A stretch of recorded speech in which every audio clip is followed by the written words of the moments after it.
Welcome to the live stream, guys. We're three people in the chat and 1 minute into the stream. Tonight, I'm going to be painting, hopefully, some Blood Angels, finishing up my Space Wolves Dreadnought, and I'm going to be working through a bunch of Bretonian Knights of the Realm on foot. You can see them right here. And the way I'm going to do that is every time I get a super chat over $2, I'm going to paint another Knight of the Realm with the colors that the person who donated suggested. So this is an example. It's from my last live stream. It's from channel member, the one from the past. And he suggested, or he requested, when I asked what colors, he requested Warpstone Glow and Corn Red.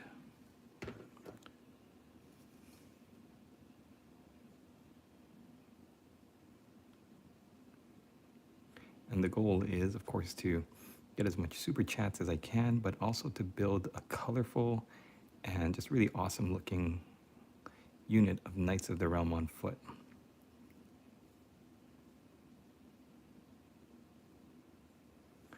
I love painting Bretonians. This is from the new Bretonian range, and I just haven't been able to work up the momentum to paint them. So this is going to be a fun way to do that. And then I will keep whatever miniatures get painted through these super chats. I will keep them watching my live stream. So I'm going to have them hanging out on the side. So remember, if you want a Knight of the Realm painted with your requested colors, whatever colors you want, you can go crazy. You can make them as interesting as you want, or you could just make them pretty standard and go take it easy on me and have me paint them the way you want. Then they're going to be a 10-man unit of double-handed weapon guys first, and then hopefully if I get enough super chats, then we'll go to the second unit. Hello, Cleophas Duran, and that will be swords and shields. This is not from Elden Ring. These are Bretonian Knights of the Realm on foot. They do look like Elden Ring with the oversized weapons and crazy outfits, but they're from a game called Warhammer: The Old World. And these are supposed to be like knights on horseback, except they're on foot and they fight in a unit all together. I've got 20 of them here. And there's musicians. There's a musician here with a funny hat. My father paints figures for D&D. Okay, I just got him a Tarask minifigure. It's about the size of a medium-sized cat. Nice. Hi, are you single? I need a husband. Sorry, I am married. Hell yeah, fellow enthusiast of Warhammer. That's right, we are here. And I've just introduced to the chat that I've got a 10-man unit of Knights of the Realm on foot. And I've had no motivation to paint them.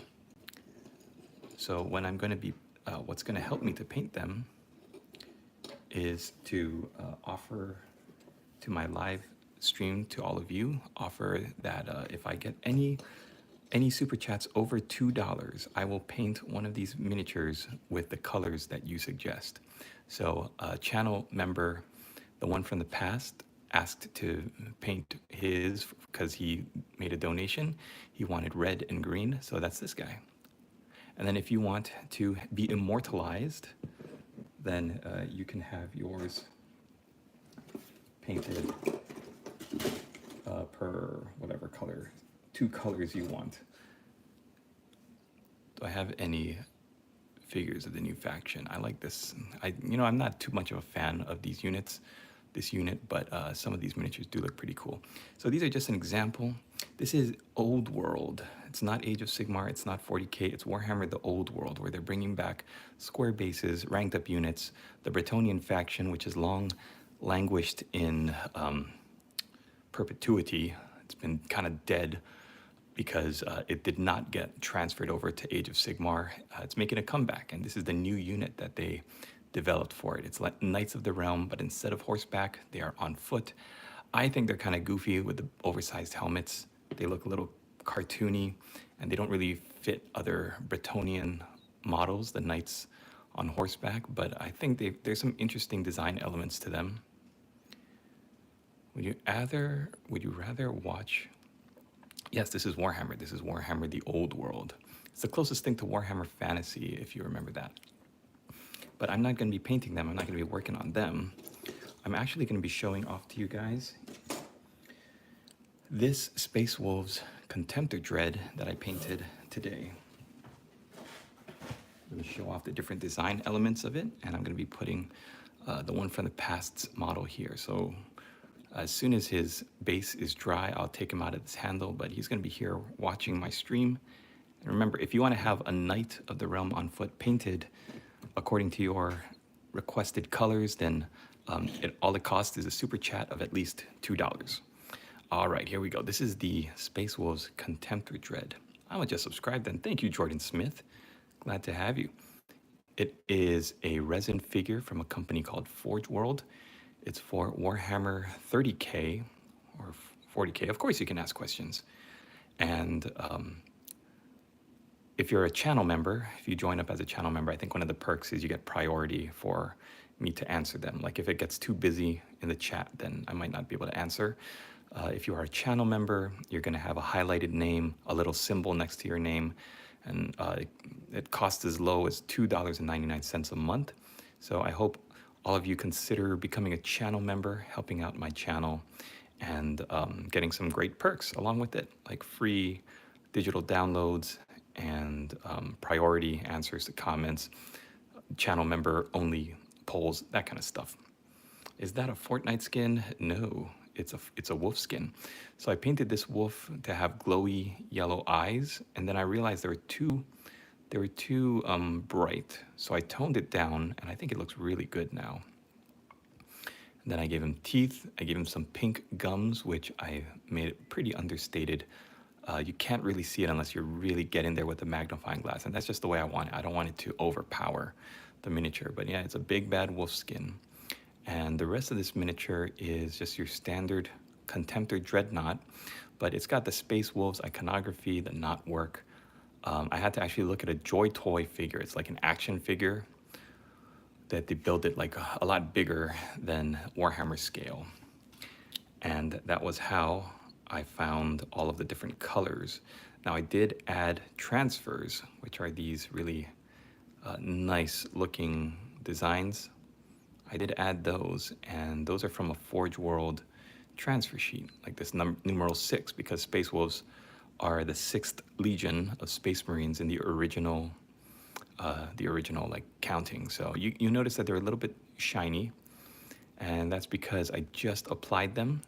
The micro set is still drying on them, and what I'm going to do now is I'm going to use this product called Micro Sol, which is hopefully going to dull down that shine and make the transfer look more like it's been painted on.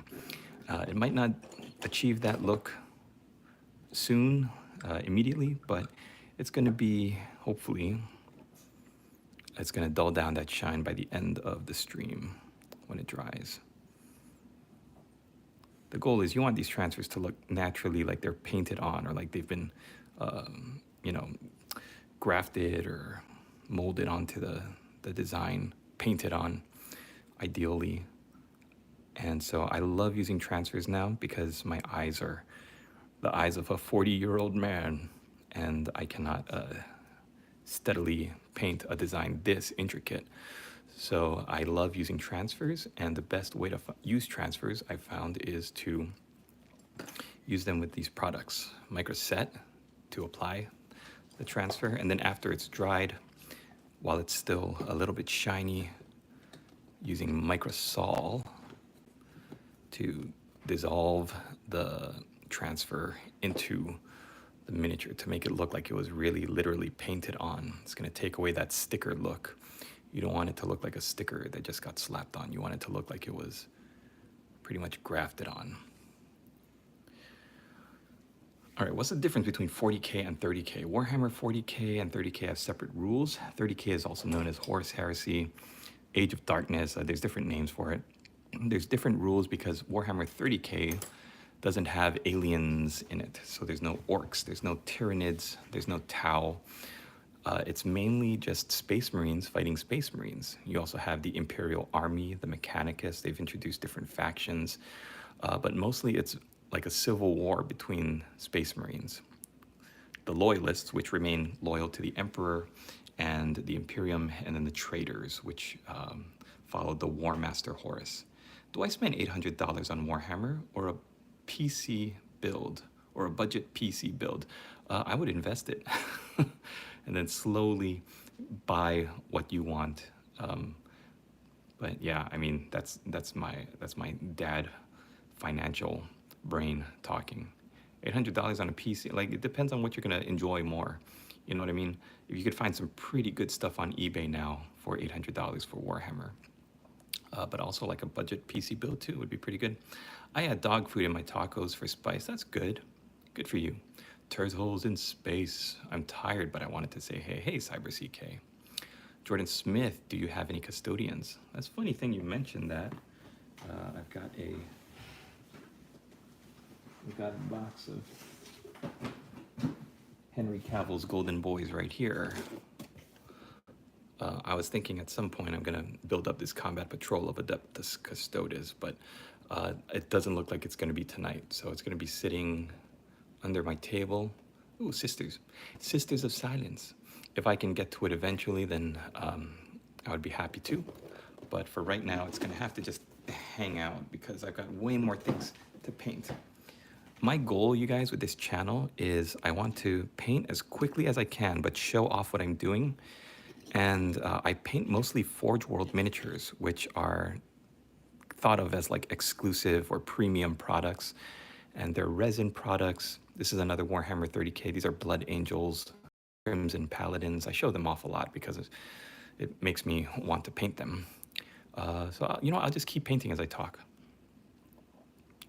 I want to paint them, sell them on eBay, make lots of money, and buy more miniatures with the money that I make. That makes sense, right?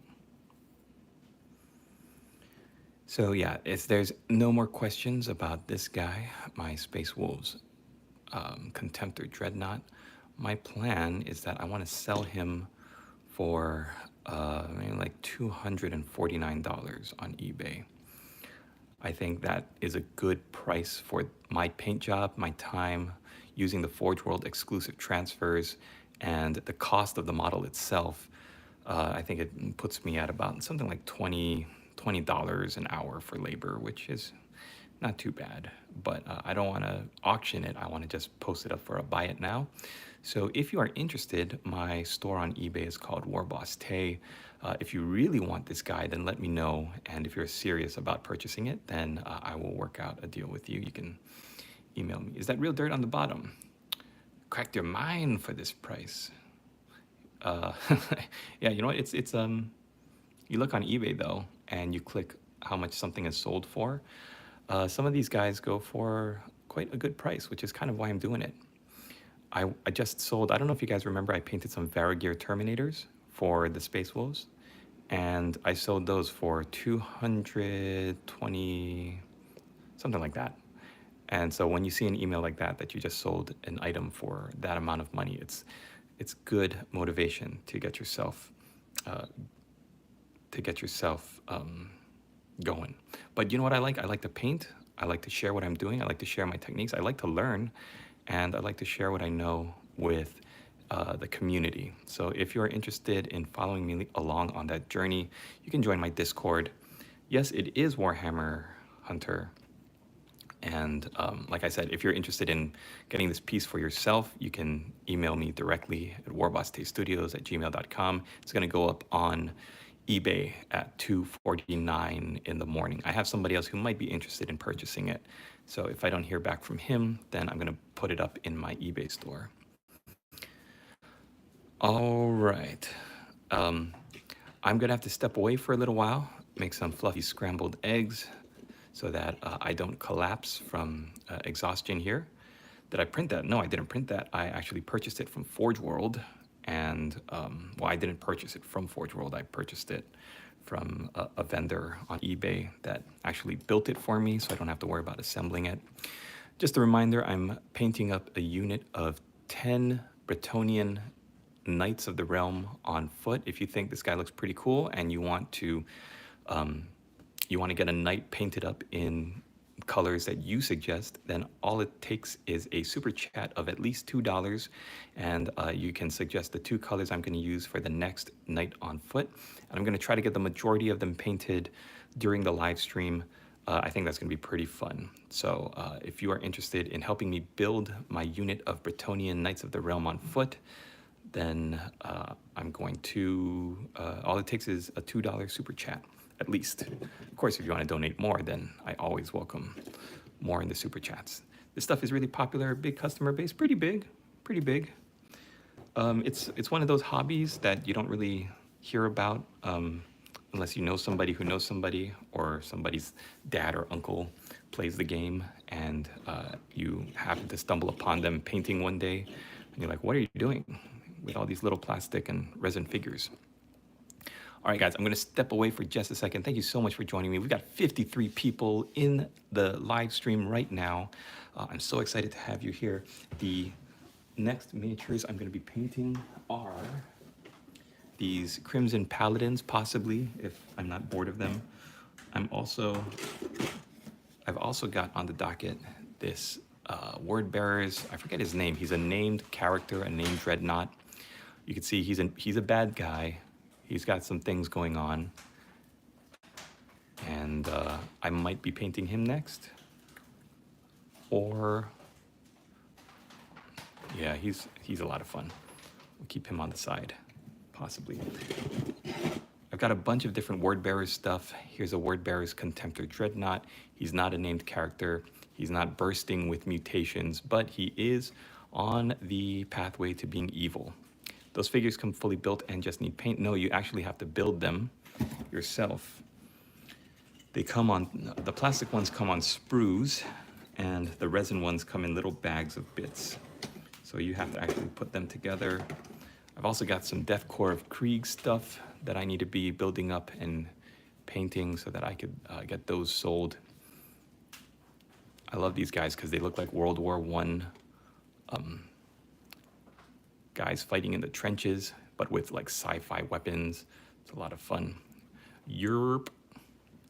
So I've got 3 last cannon teams and 3 mortar teams. And maybe I'll leave it to the chat. What do you guys want to see? What do you want to see me paint up for the next part of the live stream? But yeah, if you're just curious, these guys just come in like a little plastic baggie, and they're resin figures, so you need to actually glue them together and paint them up. And sometimes there's instructions and they're very clear, and you're like, oh, okay. The arms glue to the body, the head glues where the head goes, and everything kind of comes together pretty simply. And sometimes they're very convoluted and impossible to understand and figure out. And here's what I like. It's a mortar team. Some guys loading up, setting up a mortar and firing it off. I always wonder why they got rid of the mortars for the Deathcore of Krieg, because they seem like this is kind of their thing. Man-portable mortars in the battlefield, and they kind of got rid of it for the latest edition. It's kind of weird. Maybe they'll put them back in. All right. Thanks for joining me. I also have some Word Bearers breachers that I might be getting to at some point tonight. I've also got, if you remember a couple live streams ago, I've got some Death Guard breachers. Breachers are in the earlier marks of Space Marine armor. They were meant to be doing like ship boarding actions, which is why they've got the shields. I love how they've got little computer screens on the inside of their shields, so they could just hold the shield up and see what's going on without putting their heads at danger. It's pretty cool. What are those Blood Angels units? Those are Crimson Paladins. I definitely wear a yellow and black Space Marine suit. Then you would be an Imperial Fist. Yep, these are Crimson Paladins. They're from Forge World. They're Blood Angels specialty Terminators. They're wearing cataphracti armor, which you could tell from the giant shoulder pads, Cataphracti armor is a style of armor that is meant to be like walking tanks. So they're meant to go into battle and just shrug off the worst damage and just pretty much tank whatever the enemy throws at them. And the Blood Angels were a chapter that were known for their beauty and their grace and their like aesthetic, very like Renaissance art with the flowing embroidery and everything. But also they had this genetic flaw, which meant that after a while their brains would degrade and they would start to crave the flesh and blood of their enemies. So they were basically like space vampires. And I love the contrast, the duality of them having such beautiful armor and having this style of fighting that's graceful and very aesthetically pleasing to look at. But then if the older they get, the more degraded they get, the more they become just like this feral animal, bloodthirsty vampire creature. All right, do you make these or get them to paint? You gotta get them, you gotta buy them. Either from the company itself or if somebody's selling them on eBay.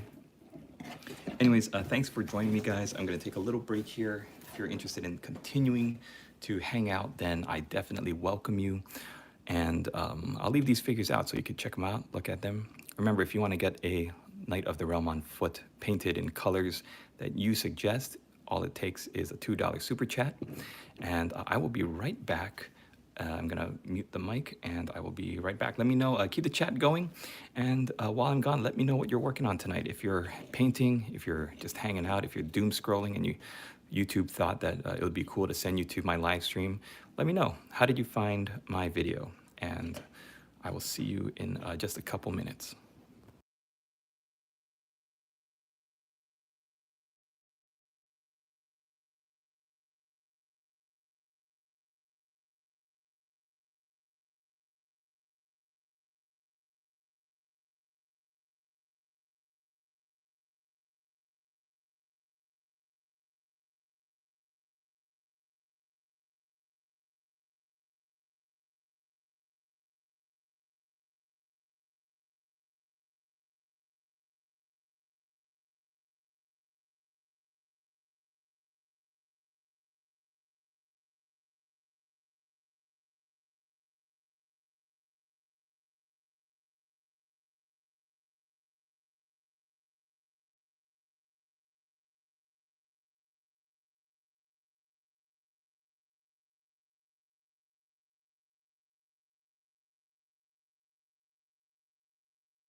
Hey, welcome back.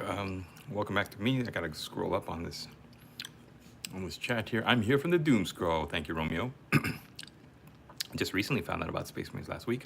Whole new world just opened up. Oh boy, I like watching the short sci-fi films of them on YouTube. Yup. Are they Blood Angels 30K? Because I would love more Blood Angel specific minis in my army.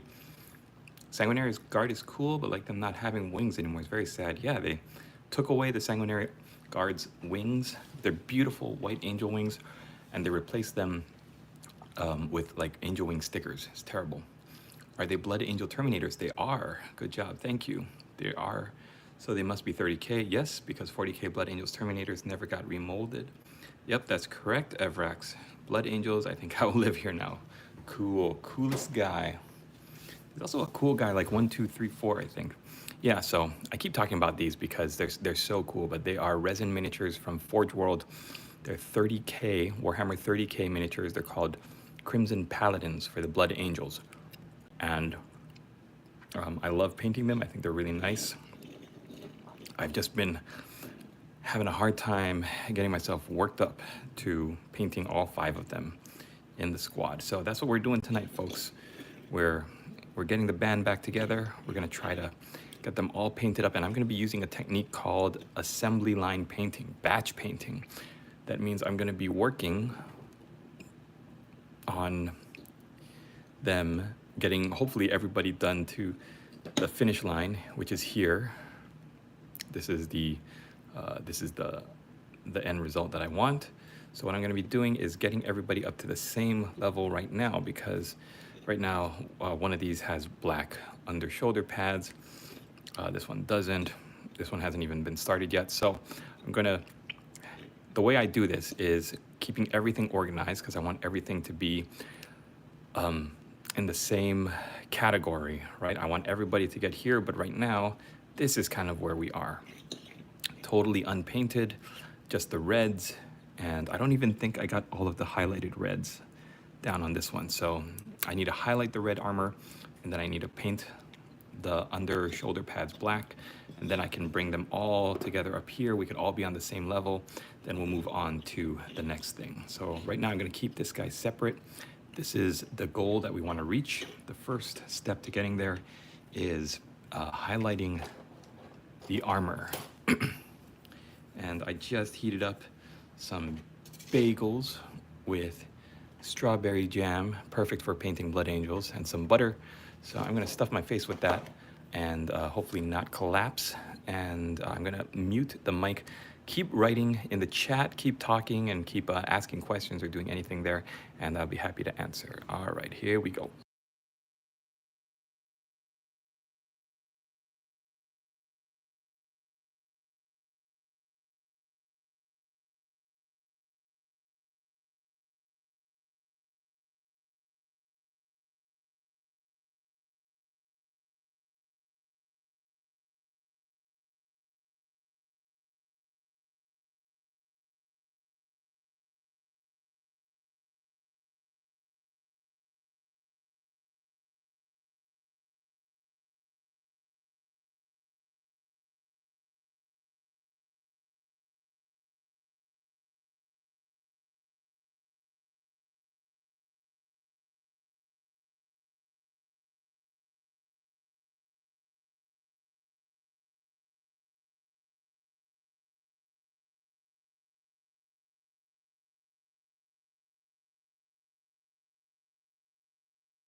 All right, hello, Myers, Uchiha. Yes, these are Blood Angels getting into Warhammer and trying to learn. So, with Warhammer, the armies, the Space Marine armies, you get a bunch of different flavors of them depending on what color you want to paint. And so, the Blood Angels are red primarily. They have these blood drop motifs with wings on them. This is like their chapter symbol. Back when these guys were in existence, the Crimson Paladins, this was in Warhammer 30K, or like in the past, the symbol was a little bit different than the current Blood Angel symbol, but it's still pretty recognizable. And the armor was always red for Blood Angels. They didn't change their look really. A lot of the other legions, when the heresy ended, not a lot of them, but some of them changed the way they looked. They broke off into second foundings, and new armies showed up. But with Warhammer, it's basically like you choose what you want to paint, what color you like painting, and that becomes your army. You're just going to collect Space Marines and paint variations of that color scheme. If you like to paint blue, then you're going to love the Ultramarines. If you like to paint black, you can choose between a bunch of different armies. You got Raven Guard, Iron Hands, Black Templars, all sorts of things. So it's fun to learn the history, the different like aesthetics of each army of Space Marines. They all have different looks, right? The Space Wolves are very much like Space Vikings with lots of Nordic rune-looking motifs and affectations, with the wolf symbol being primarily like very prevalent in it. Wolf skulls and totems and wolf fangs.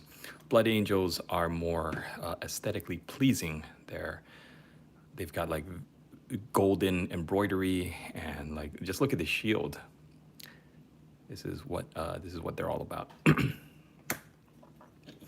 So I'm painting these Terminators. Terminators are typically known as like the elite forces in an army, and in the Blood Angels, they were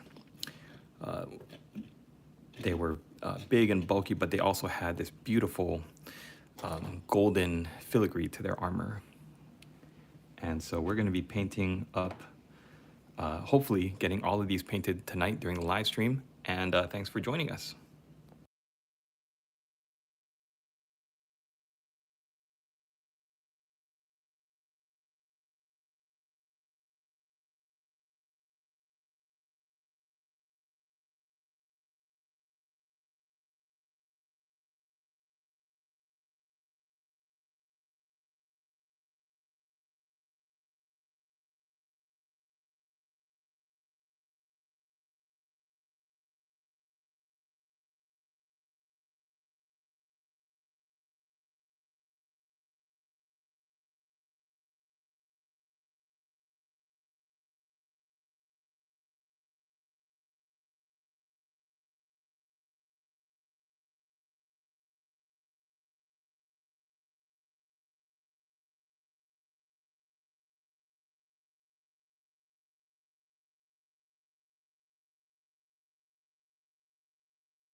Hi guys, welcome to the stream. I'm working, but I'm also eating my bagels, so that's why I've got the audio turned off. But continue to chat, and if there's anything I do need to answer, then I will turn the mic back on.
All right, so sorry guys for the diehard fans that are left. For the 23 of you that are here, let's see. I think there was a question about what I use. Oh boy, oh boy. Okay, here we go. Here we go. Let me scroll up enough. Do you like Gazgul Thraka? I love him. He's great. I'm attempting to build my first army, converting a Terminator set to Blood Angels. Very cool. Does this not have audio? Sometimes. Hello, 1 Resin and 5 Peanuts. It should have audio, acceptable response. All right, why Warhammer? What are you putting your phone on to record? So here we go. Take a look behind the scenes here. This is a clamp. I got it off of Amazon. It clamps to the table that I'm working on, and it's got this bendy arm so it can go up and over wherever I'm working on. There's a bunch of different styles of clips. This one just goes like that, but you can get another kind that just kind of like slots open, and there's a bunch of different kinds of like clips. I think it's called like flexible phone mount arm. That's what I do. Genuine question. And what's your lighting? My lighting is this. I got this at Joann's Fabric. It's really good. But I've also seen another kind that looks like just an arch that goes over the desk that looks like much better than mine. Because this one, without this light, I've got this like other secondary light on the side there. That is like my front light. This is my overhead light. So this is the strong one that I need all the time. Wherever I go to paint, sometimes I go to my in-laws' house, I need to bring this Joann's light because it has such a great coverage. And then this second lamp, I can kind of adjust to create the focus that I need it to. All right, love your work. Hope to see more in the future. Thank you, coolest guy. What is happening? Is anything moving on your guys' screens? Sorry, I did have to run away for a little bit. My baby started crying and screaming, and I had to run away. I didn't want to leave the microphone on and have the ASMR be just like screaming babies or me shushing and singing lullabies to them. Nobody wants to hear that. He's painting Warhammer. Yes, I am. Hello, fellow Imperium friend.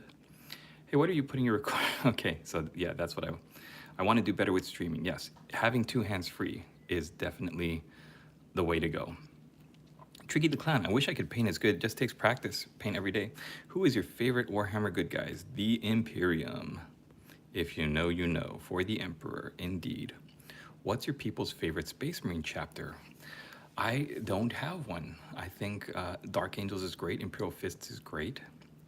I am going to answer your question, why Warhammer? Dark Angels. Night Lords.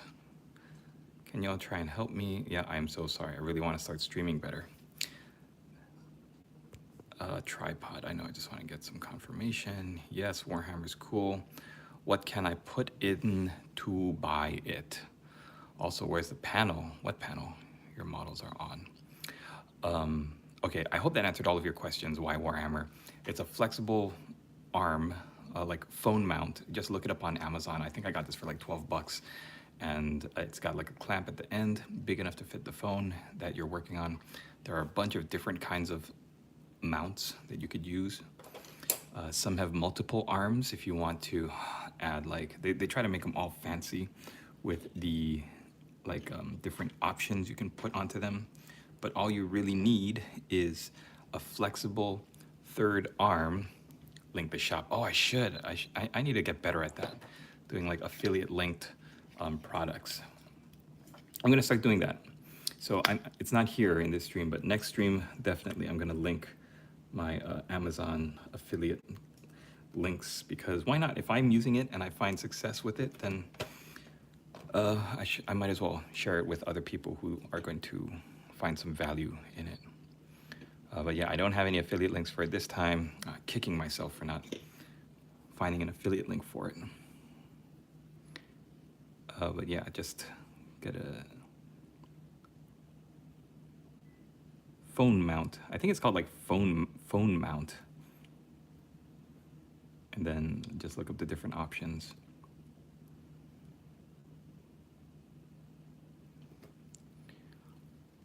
Don't worry, why Warhammer. We're all trying to get better.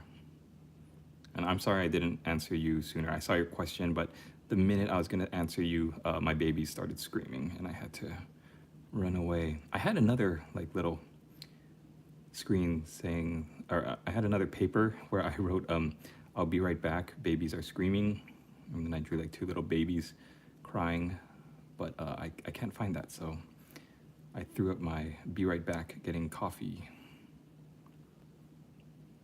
paper. Same thing. I had to run away for a minute and leave the stream on, kind of like pause. But we're gonna paint all night, folks. This is Thursday night stream. I'm gonna get these Crimson Paladins for the Blood Angels painted. Just you watch. It's gonna happen. Got that can-do attitude. In fact, if you're working on your own backlogs and piles of shame, oops, then I hope you join me, in the summer painting challenge, which is called the Gray Crusade this year. We're painting up a number of different miniatures. We're trying to get to 5,000 painted miniatures worldwide. 7 in the morning for you, Don. Are you in Europe? I was gonna say, you're the reason I'm into Warhammer now, so thank you. Holy cow. Why Warhammer? Because of Warboss Tay. Oh man, I hope I can steer you in the right direction for whatever you need, buddy, because it's a great hobby, but it's a frustrating hobby sometimes. It's a trying hobby. It's an exhausting hobby. And I just think it's so rewarding, though. It's really the best hobby. It's got such a great community. It helps you grow as an artist, as a person, as a communicator. Being able to, like play the game itself and enjoy that aspect of it. Enjoy the hobby, the painting, the community, the list building, the tournaments. Believe it or not, when I was a kid, there was no, I lived in Hawaii at the time, and there was no weekly get together. There was no way to get together with people who enjoyed the hobby, is what I'm trying to say. And then they started doing like a quarterly games day, it was called. And I always looked forward to it as a kid, because it was the one time where I got to see all these other cool looking armies and people who were excited about the hobby and engaged in it. And then they started doing them weekly. They started having weekly Monday night, they didn't call it game nights. I think they called it like Monday night, was it called game night? Maybe it was. And I was so excited. I was so happy because I was like, finally, they're investing in this community. By they, I mean the local hobby shop. Like they rented out a conference room every Monday night, and people could get together and play games, do like gaming sessions, like Dungeons and Dragons was in one room, all the Warhammer stuff and tabletop miniatures games was in another room. I felt so seen, as the kids say nowadays. I felt so seen. I missed that because when I moved to California, where I moved in Northern Cal, didn't have a community that would do that. My local gaming store, Gator Games, was very, like they're very small, and they were into their own community of like Magic, the Gathering, and Pokemon stuff. So they sold a lot of Warhammer, but they didn't really engage in the community. Hey, Eric Knox, welcome. 11:42 p.m. for me now. Also new sub. Oh, thank you, Red Wolf. Do you like Kesha's music? Who's that? What's the game on, and is it a co-op so you can play with friends online? Warhammer is an in-person game. It's very low tech. It requires some investment, though, of time and money. It's funny, like I always used to, before I met my wife, my current lady boss, my current and forever lady boss, I would always have a hard time explaining this hobby to not just girlfriends, but like friends and family and people who are like, so what do you do now? What are you into? It's like, well, I started a YouTube channel in 2009, and they're like, oh, what's it about? And I say, oh, it's this thing called Warhammer. Everybody's like, what is that? It's like a game with little collectible pieces that you play, and you paint them. They're like, oh, okay. They thought it's like, they're like, so it's like toys. You gotta tell them, well, it's not. They're not really toys, because toys mean that, like, toys infer that you can drop these things, and you can't really drop them. You can mess around with them, and you can be rough with them. And these miniatures, it's very frowned upon to be rough with these miniatures. So I was like, well, they're not really toys.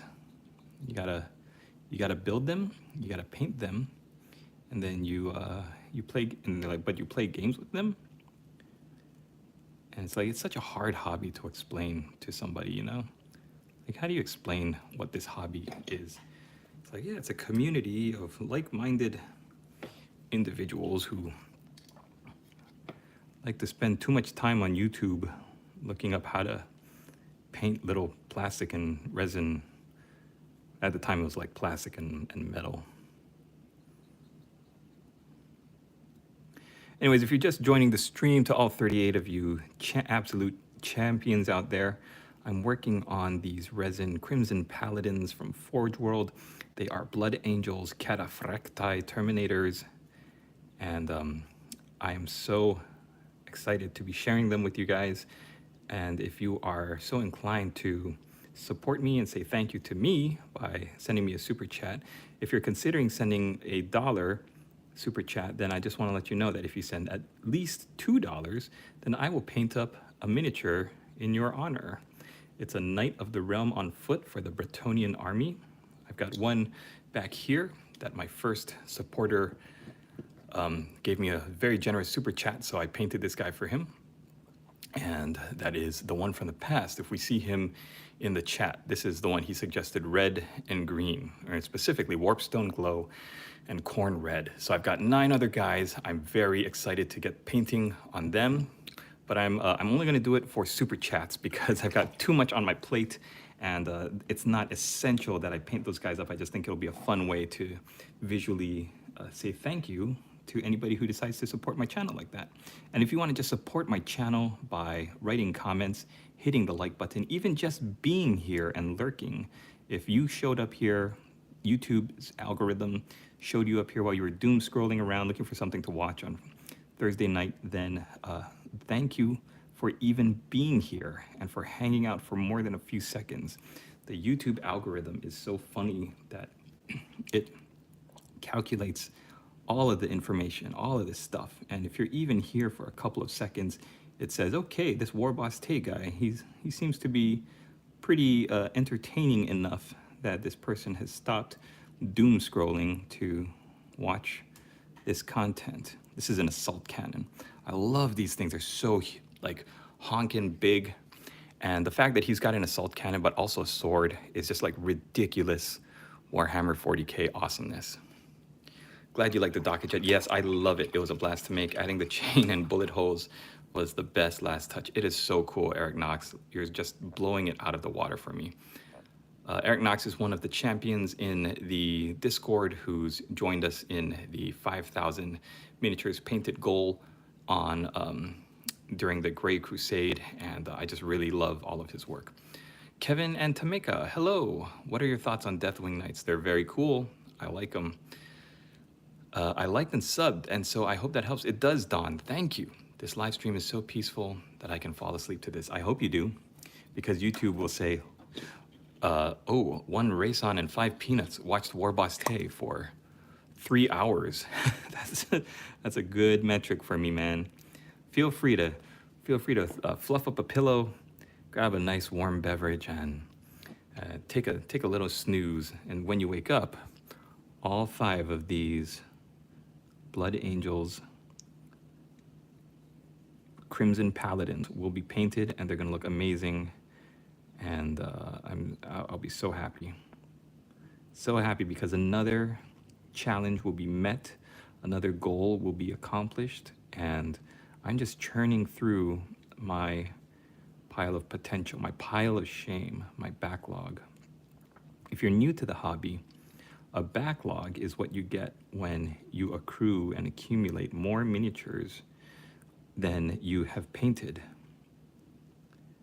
It's particularly bad if you buy into the FOMO, or the fear of missing out. Games Workshop says, hey, what are you doing with all that money? You gotta buy this latest, greatest model. It's amazing. And if you don't buy it, you're a loser. And so you say, okay, I'll get one.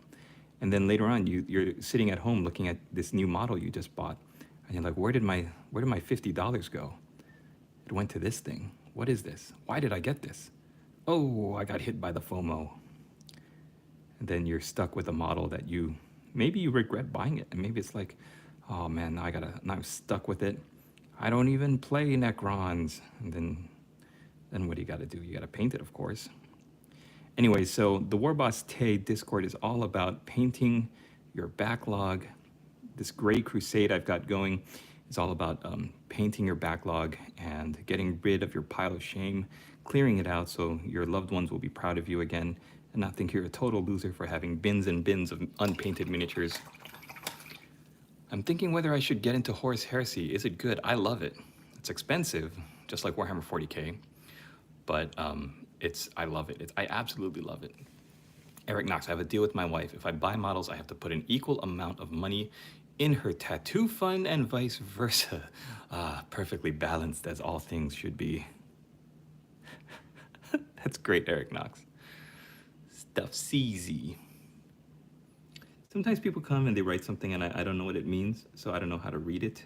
And I apologize if I don't know what you're saying.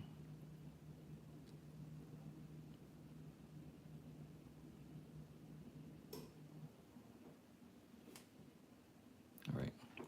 Some of these models, they don't look that good. Please don't go away. I want to show you. Every time I'm done painting a little bit, I want to go back to these finished models because this is the pinnacle, right? This is the peak. This is what we're going for. So what we're looking at, sometimes it's easy to get discouraged.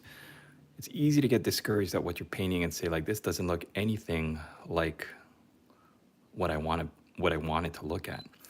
And let me just tell you, buddies, you're gonna get there. It's a process, and it's a step-by-step process that's gonna take some time, but you are gonna get there. In fact, I have to fix a little bit on this, guys. I look up this company called Joy Toy. Joy Toy creates these miniatures, but at a larger scale. And so, like, you can purchase these miniatures, but they're not action figures, but they're larger in scale. And they're more expensive, but I think they're the artist's vision, the person who sculpted these, of what they're supposed to look like. So I always get it's a good way to inform me what the colors are supposed to be on these miniatures. So if you're ever wondering, I wonder how this is supposed to be painted, chances are there's a Joy Toy model for it.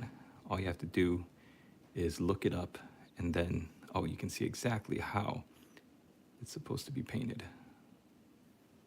I say supposed to, but you know what? There's no rule. Everything is just like, paint it how you want, guys. This is your hobby. You spend the money on it. You paint it however you want. But what I like to do is paint it the way that it was meant to look on the box cover. Joy Toy makes some cool stuff. I'm sad I missed out on their Mega Knobs. I was gonna 3D print some parts and make Warboss. Oh, that would have been cool. Don Pingo, morning. Those are some nice looking Blood Angel Cataphracta. I'm painting some Guardian Defenders at the moment. Oh, that's cool. Right on. I want to be as diverse and equal as possible because I've got a ton of different miniatures for different legions. The fact is, I post a bunch of stuff on eBay hoping to sell to make money so that I can buy more stuff to paint and sell to make more money and provide a living for my family. and I just don't know what is popular because I will post something and it'll just sit in my eBay store, and I'll be like, well, I guess nobody wants that. And then all of a sudden one day I get a notification, oh, your item sold for $200. And I'm like, what? That one squad I painted like 6 months ago that I forgot I even had listed on eBay. It's like very cool. It's a very cool experience. All right, that's enough of that. I don't have to share my whole eBay business plan with you guys. That's not fun to listen to. But yeah, my goal as a content creator, I realize I'm not going to make a living off of YouTube. But what I would like to do is make enough of a living through a bunch of different resources that I don't have, or income streams that I won't have to go back to work a back-breaking job at FedEx. That's like my worst case scenario. I would love to do art, paint, and post videos and grow an awesome Discord community. And I do that by doing these live streams and getting my name out there. Like all the super chats and like the revenue stream is good, but if I can grow my channel and my community and get my name out there, get a little bit of exposure, then that's the goal. So thank you for helping me do that. You're like the Bob Ross of Warhammer. Thank you, coolest guy. A good guess is to paint some things that are meta or becoming meta in tabletop. Many people buy pre-painted stuff to play the meta as soon as possible. That is true. That is true. It's kind of not hard, but like everything changes so quickly now. Before it was kind of easy to keep track of what was going on in the meta, but yeah, I've been out of the loop so long, so maybe I just need to get better at going back in and finding out what is a thing that people are wanting now. Like I made a gamble and I bought a bunch of pre-assembled Deathcore of Krieg, Resin Deathcore of Krieg, thinking, oh, the new Deathcore is coming out. Maybe there's going to be a desire for people to collect some of the Forge World Resin stuff because that's going out of print now. Nope. Took a big hit on my finances with that. But you know what? It's funny because now, about a year later, it's actually starting to sell. Some of those units are starting to sell. And I'm like, okay, I'll build or not build, but paint some more of these Deathcore of Krieg Resin Deathcore. And yeah, I'm just happy to keep painting. Of course, finding stuff that's gonna sell is ideal, but you know what? As long as I'm painting and not slinging boxes, there's nothing wrong with that. I did it for like 5 years, but it's just not, I can't keep up with it anymore. Driving for FedEx was such a fun like chapter of my life, and I feel like going back to that is gonna not be fun at this point in my existence.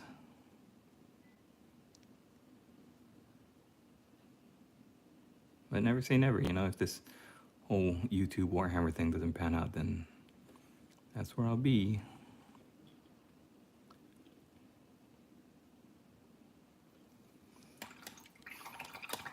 What's up, Richard?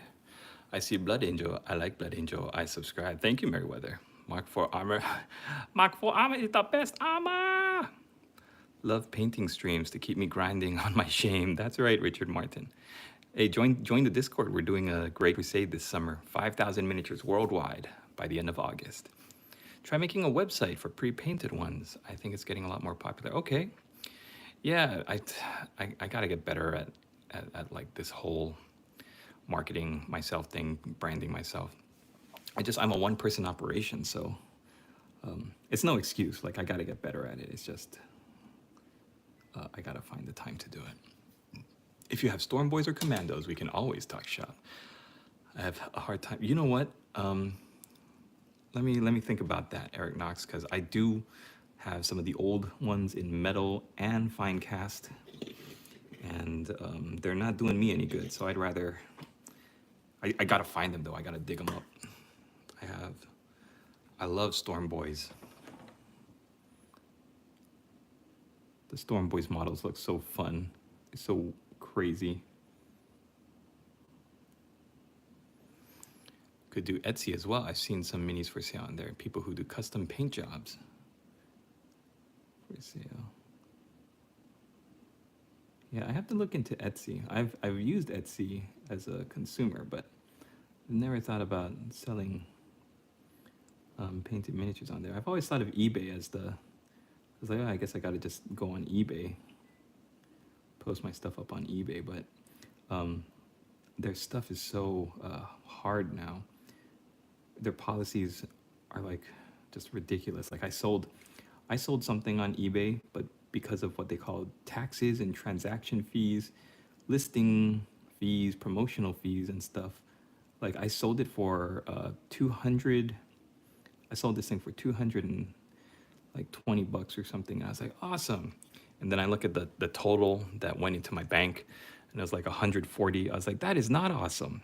That is highway robbery. You robbed me. You robbed me, eBay. I felt so exploited. Your Discord invite seems to be expired. Oh, dang it. Okay, I need to. Oh, man. Thank you, Richard Martin, for telling me that, because I try to set it to never expire, and I don't know why. Sometimes people are able to use it, and sometimes people say, oh, your Discord invite is expired. That just ticks me off to no end, because I have the link put up in like so many different videos, and now I have to go and change the link to all of them. I got to get a working link to my Discord. This is why I need a secretary. I need an assistant. Like I am technically inept. I need somebody to do all of my technical stuff. I just want to paint. Just want to paint miniatures and talk and hang out with cool people online. Is that so hard? And I want to make $1 million doing it.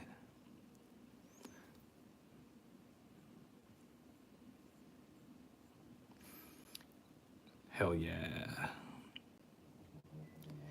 So I painted the first shield for these Crimson Paladins. In fact, the shield is what really hooked me on these minis. I saw the shields and I was like, I really like that. The whole aesthetic of the Blood Angels being these like super detailed Renaissance art, Romanesque looking characters, but it was the shields. Like these shields really drew me in. Yeah, this is Rakarth Flesh. It's one of my favorite colors. It goes on really nice, and you should be using 2 coats so it doesn't go on too thick. You always want to thin your paints, but I do love how it covers. It's always just like psychologically easier on your brain when you see something cover so nicely.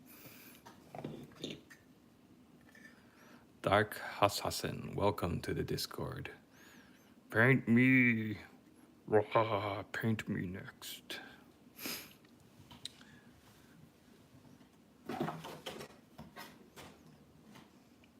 What's good, Sand Not Active? Hellbrute? No, this is a named character for the Word Bearers. He is a Dreadnought that is having some possession going on. He's having a bad day, and he's just bursting out of his armor. Look at this. Messed up. I love the Word Bearers. They're so crazy and weird and gross. And like if you're looking for body horror to paint in Warhammer 30K, then this is the Legion to do it. It looks so gross. You made it in. Okay, great, awesome. Thank you, Richard. Looks like you could use a good crumpin. Yep. God, it looks so messed up. Anyway, so this is, I think he's supposed to be like a Contemptor Dread, right? He's got that bathtub Contemptor Dread body, but look, oh man, he's just bursting out. He's so awesome. Um, but if you're looking to just paint a regular Contemptor Dread that's not bursting out from the word bearers, this is what he looks like.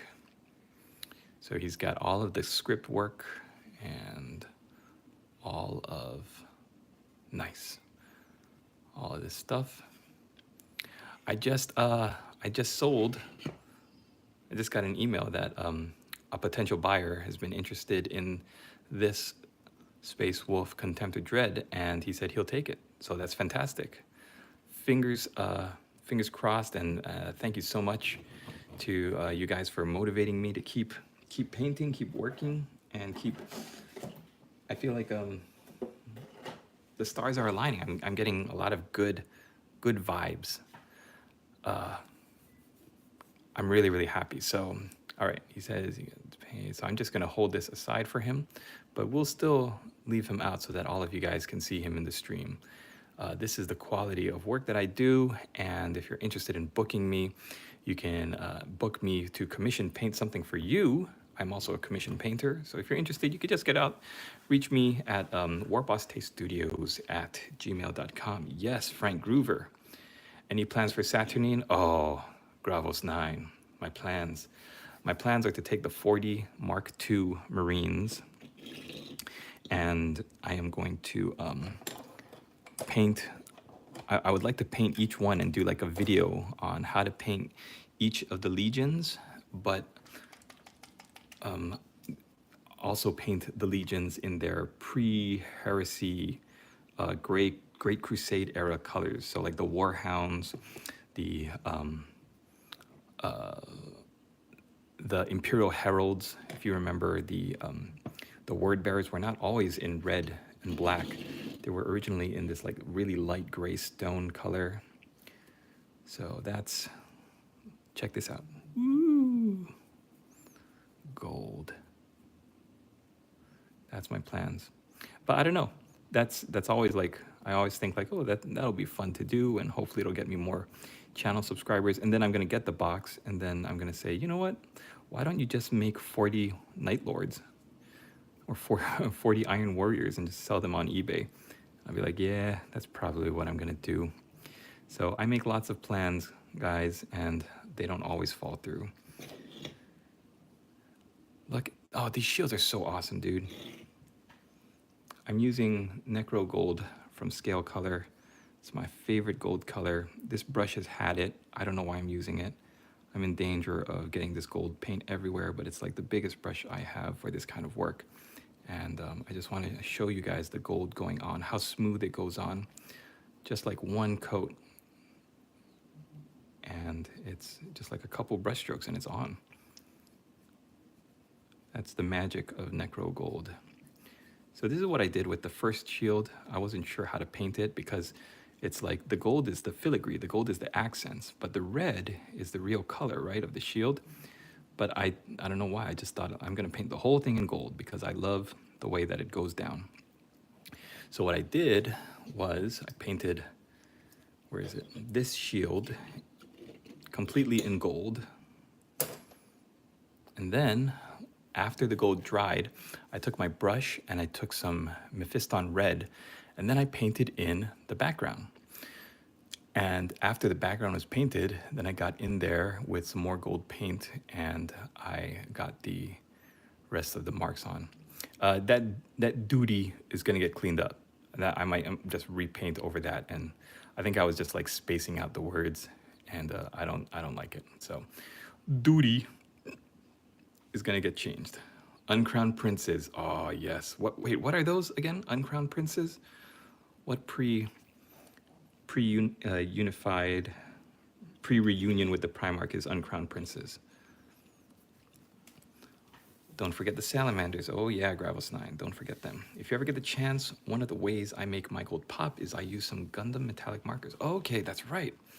It helps make some of the metal really pop with shine. I will. The shield looks amazing. Thank you, Frank. My boys. The Dark Angels. That's right, Uncrowned Princes. That's where I saw them. That's where I saw that that term. That was the first Space Marine organization. Uncrowned Princes are Dark Angels. Thanks, everybody. I'm learning something new. think I read it somewhere, and I was like, that's a cool name for a legion, the Uncrowned Princes. Man, I should paint some Blood Angels again. Do it. Yas. Blood Angels are so much fun to paint because you can really go to town with the red. It can be bright and vibrant. It can be dark, and like you can really play with how you apply your red.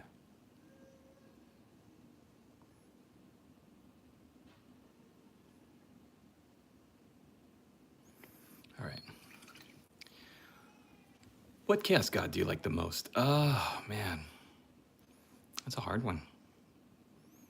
I don't know, Rezki. May I ask if you can show the top model? I think I'm working on that now. The top model of the one of these. Civgo. Seeing all your stuff, I've actually got around to painting my stuff. Thanks, Frank. So the top model, this is, let's just go over all the models I've got on display here. This is a Bretonian Knight of the Realm on foot. I randomly picked him from a box, and this is painted up in honor of one of my channel members. So that's right, I have channel membership. If you want to join, then that would be a great help to my channel. But also he supports me with some super chats every now and again. So I gave him, I painted up a knight in his honor. If you'd like me to paint one for you, the most, all it takes actually is a $2 super chat. If you're feeling generous, then the $2 will give you a paint job in this unit. So hopefully I can build up the entire 10-man unit, and we'll do that through super chats. There's no pressure to do that though, just your being here helps with my channel's algorithm. This is the Space Wolf Contemptor Dreadnought, the big one. Okay, this guy. This is a resin figure from Forge World, and you can't get him anymore. He's not, I don't think he's available on Games Workshop's website. I actually got this in an eBay lot of Space Wolves characters and models. So I'm very happy that I got him. I got to paint him. I used transfers from the Space Wolves transfer sheet. There's some great open spaces. So I got this double-headed wolf icon here for the top of his sarcophagus. I got the Roman numeral 6 in gold for the 6th Legion, the Space Wolves. And I got this pretty awesome red knotwork for his power fist flamer. Pew, pew. So yeah, this guy sold. My the person that was interested in it said that he would purchase it. So I don't have to worry about putting him on eBay. He's going to go to a good home. He's going to join his Varagir brothers that this customer also purchased from me. I don't know if you remember the Varagir Terminators I painted. This customer had purchased them off of eBay, and then I asked him if he'd be interested in the Dread, and he said, show me some pictures. And after he saw the pictures, he said, I'll take it. So that's super awesome. I'm glad this guy's going to go to a good home. All I have left of my original Blood Angel army is a single Redemptor. Oh, cool. Paint them. Do you think they will do the upgrade kits for the Saturnian Dreadnought, like the Contemptors and Leviathans for each Legion? I think so. I saw that they might. I saw that they were going to release like upgrade kits, like upgrade sprues, so that you can collect the weapons separately. Which Chaos God do you like the most? Rezki, you asked that. I'm gonna, you know what? Let's just go with Tzeentch. I like Tzeentch. He's the transforming god, and he appears as a bird sometimes, so that's pretty cool. Should I start getting into miniatures? Jordan, I don't know. How much money do you have? I would say start off slow. Just find an army that you like. I painted this wolf's eyes yellow. Find an army you like that you like the miniatures of. The best way to get into this hobby, I tell anybody, is find an army that you like the look of, and then buy that model or that kit and paint it. And if you enjoy it, then that's how you should get into the game. If you get into the game thinking you're gonna like power your way through and be a power gamer and get the best armies, then that's a quick way to gain a lot of kits that you're never gonna paint, that are just going to gather dust, because every so often the rules change the meta changes, and what was yesterday's Vendetta, which was like an upgrade kit for the Valkyrie flying jet, flying helicopter thing that the Imperial Guard used to have. That was such a big thing in the meta. Everybody had two Vendettas because of the meta. And then one day it's like, oh, now they're junk. Now they suck, and you're stuck with all these extra models that you might not want. So find something you enjoy painting, and get in cheap. Get into the hobby cheap, because if you don't like to paint, but you don't know that, like, you don't want to spend $400 on getting the ultimate paint set, and buying every single color in the range, and then you realize, like, oh, I don't really enjoy this part of the hobby. That's another way to. And the worst part about any of this is that if you have a bad experience, it's really easy to get disheartened and discouraged and not want to have anything to do with painting or collecting anymore. I'm going to be doing 2 combat patrols and a few minis from Malediction. So excited to post these for the 5,000 goal. Oh, right on, Richard. Yeah, 2 combat patrols is going to be a huge help for the 5,000 global goal of 5,000 painted miniatures. Or do the combat patrol magazines. Oh yeah, you get some some minis, right?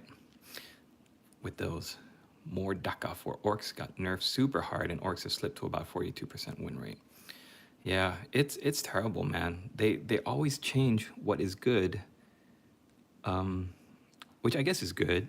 Like, it forces people to play the game and engage in the game, but then, then you get the power gamers that come up with the real cheesy lists, and then that's all anybody talks about for a whole edition until the rules change again.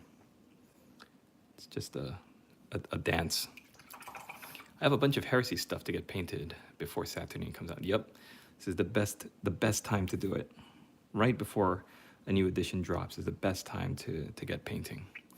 My heart goes out to you, Don Pingo. I play Black Templars. I salute you from the bottom of the barrel. That's so funny. That's so funny. Okay. It's hilarious. All right. I'm going to need to look at these miniatures to see how the heck I painted the legs, because I'm going to start with the legs. Okay, looks like I went in. I must have been feeling my oats because I was painting all of the little studs in gold. What was I thinking? I don't know when to keep my big mouth shut. All right, so let's start from the bottom and work our way up. I made a stupid list with more Daka. I made my buddy chuckle. 2 Stampas. Both have assault on their weapons. Why? Because it's funny. Nerd alert. Hi, old Rick. That's right.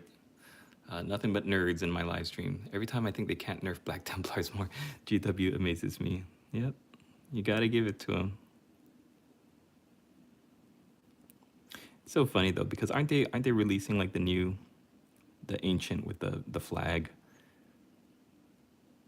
Everybody's like, oh, that's just the Emperor's Champion with a flag and a different helmet.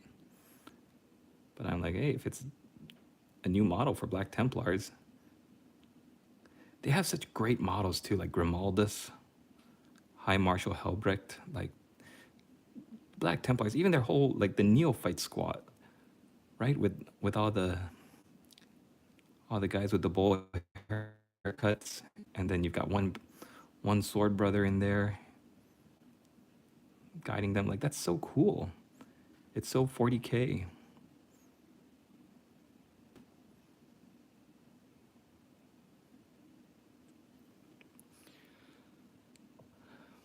Yeah, it's always good to have fun with your army, especially if you're not expecting to do amazing and you're just there to have fun. That's nice painting. Thanks, War Thunder. Orcs and Black Templars, we lose, but we have fun. That's the way to do it. As long as I get some good fight, I don't mind losing.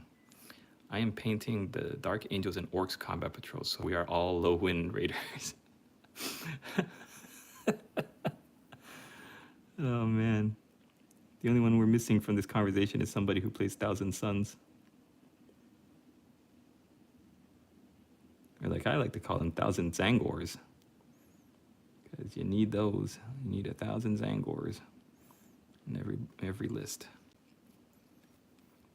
Thank you, Marissa. I like painting the Blood Angels because they're so aesthetically pleasing to look at. When you like just when you're doom scrolling and you see somebody painting a disgusting like Plague Marine or Death Guard, it's just so muddy and like just sloppy looking before they get to the cleanup section. It's hard to work up the courage to stay and stay tuned. But with Blood Angels, it's really easy. Like you want to see how these models are going to turn out because they were so well sculpted. So much thought and so much effort went into sculpting every little detail on these things. I wish Emperor's Children had more people painting them and doing like live streams like I'm doing. I would love to watch somebody paint up a really awesome Emperor's Children army. I think there's so much potential there because in the Heresy, they had some real nice looking models before they became sickos.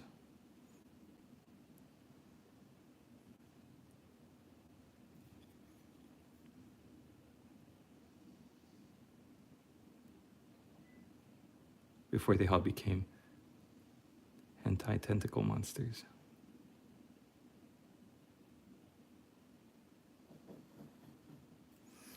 All right, what are we doing? What is your favorite? My buddy is getting into it as well. He picks Sisters of Battle. Cool. What is your favorite Space Marine? I don't know. I like them all.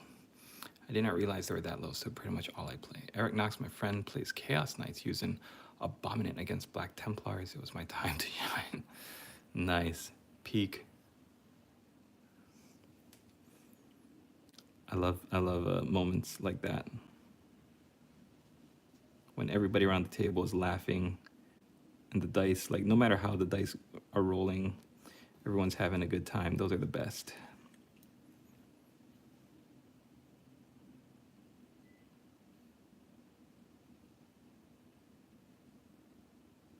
Why did I do that? Why did I paint all of the little studs? Oh, man.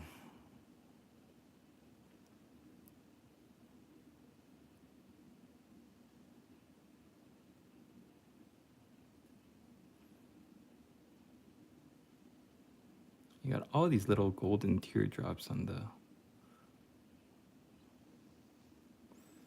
these little straps here.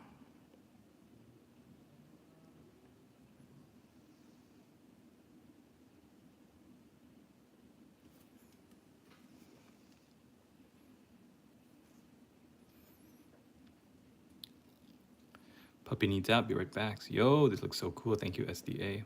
This might have come up earlier, but what do you use for the gold? Necro Gold from Scale Color, Metal and Alchemy.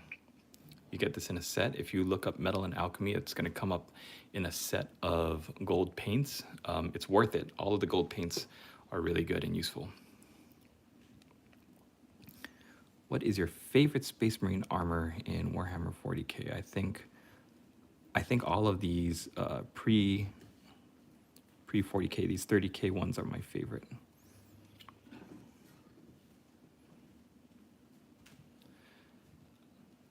Looks good, thank you.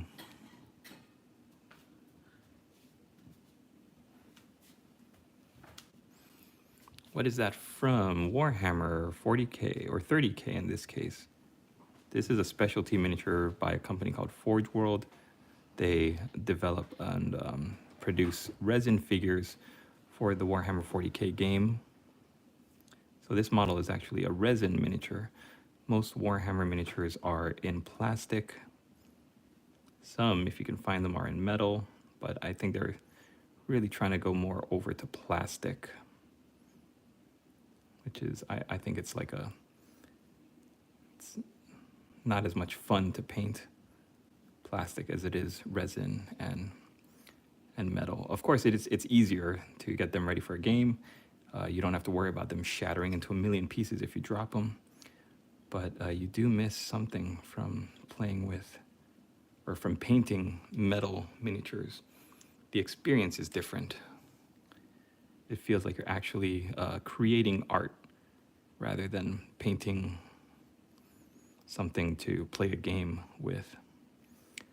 So if you can get your hands on a metal miniature, I highly suggest it, or recommend it. I recommend it. Paint some metal miniatures. Experience the joy of being like an artist. And use good quality paints too. Not all the time. Like if you wanna get like a huge tub of black acrylic paint from Walmart for $3, then I recommend doing that over spending $8 on Games Workshop's Abaddon Black. But yeah, use good quality paints, like this Necro Gold from Scale Color.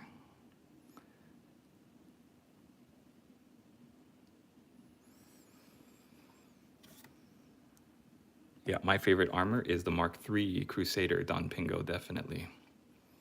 So are all these figures from the Warhammer game? Yes, they are. Richard, I love roasting a fat bowl and watching this. Well, I love that you're roasting a fat bowl and watching this as well. Do you play 30K at all? I just hobby, yeah. What are your thoughts on the new Fellblade? Fantastic. What is Warhammer? I keep hearing of it. It's a game. It's like a game. It's like a board game that you play with dice and with armies, and you and your opponent decide what army you're going to play. You make an army list that comes out to a certain number of points, like say 2,000 points. You tell your opponent, okay, we'll play a 2,000 point list. Then you set up a board with terrain and you set up your armies. Then you roll a bunch of dice. You follow some rules in a book that tell you how to play the game and what your different armies do. And then you have a good time. You have some good laughs, and everybody goes home happy. It's not like Pog, where if you lose, you have to give the opponent some of your minis. That would suck.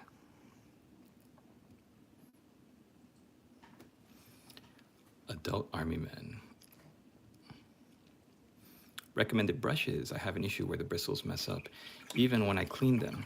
Okay, so Soul Reaver, Kolinsky Sable from Raphael is my personal choice. Yep. When you paint with any kind of brush, you only want to dip into the paint about halfway. This part is called the ferrule, where the bristles meet the metal banding. And if you get any paint in here, like if you dip your paintbrush in, then it's going to dry there, and that's what's going to cause the splitting of the hairs. The most important thing for any brush is to keep as sharp of a point as possible for as long as possible. And you do that by cleaning your brushes and making sure you never dip your paintbrush into the paint more than halfway. Halfway is the safe spot, because if you misgauge it, you get a little bit close to the ferrule, it's still okay. You still have some give. Also, they have some brush cleaners and brush point sharpeners, I don't know what you would call it, that are really good, and they restore the vitality of your brushes. I've tried a couple of them. I can't remember off the top of my head which were the good ones, but you can just experiment with ones that you like. So it's always better to take care of your brushes rather than going out and buying new ones. You want to take care of your tools, and they will last you for a very, very long time. I can't tell you how many brushes I've destroyed by carelessly just dipping them into my paint pots.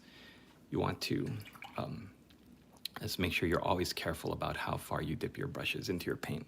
And use a paint palette. That's going to help you a lot too, because it's going to keep you, a wet palette, it's going to keep your paints usable and workable, and you could go to sleep and in the morning come back to your table and your paints are still usable.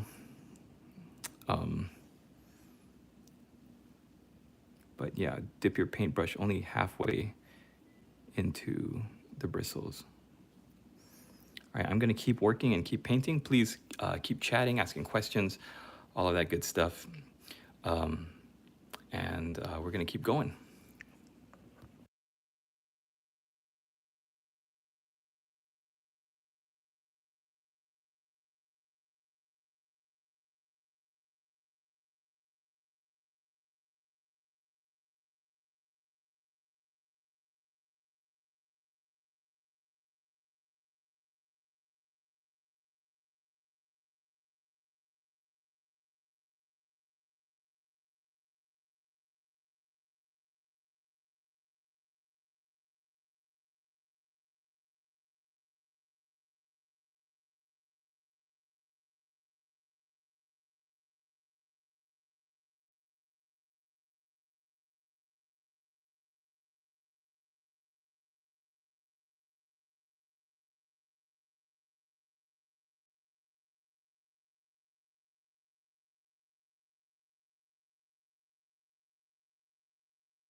Hi, no, sorry, I just cut the mic because I've got some other things going on here that I don't want to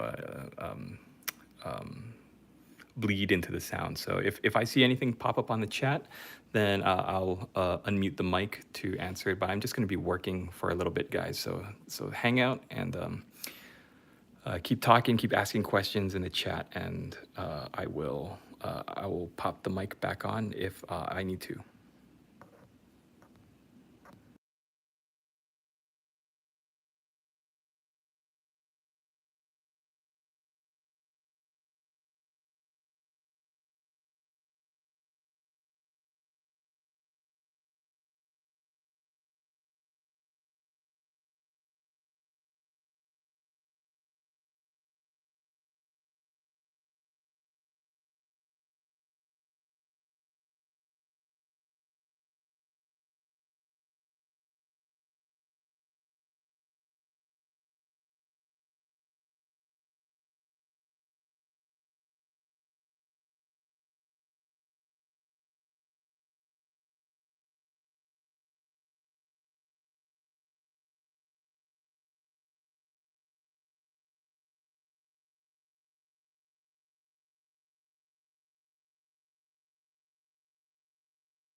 Get to bed, Ghosty. Thanks for hanging out.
Jeremy, welcome. Asheville, North Carolina, checking in. Are these Blood Angels globby? Yes, they are. They are Crimson Paladins from Forge World. There's 5 of them. I just finished number 3 here. His base is drying, so he's chilling out on the wet palette. And then I'm working on number 4. Then here's number 5.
Glad you were here, Kakashi. Yep, these are Blood Angels. Thank you, Mr. Gusman.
All right, let me answer some questions real quick. This is the Dreadnought in the back.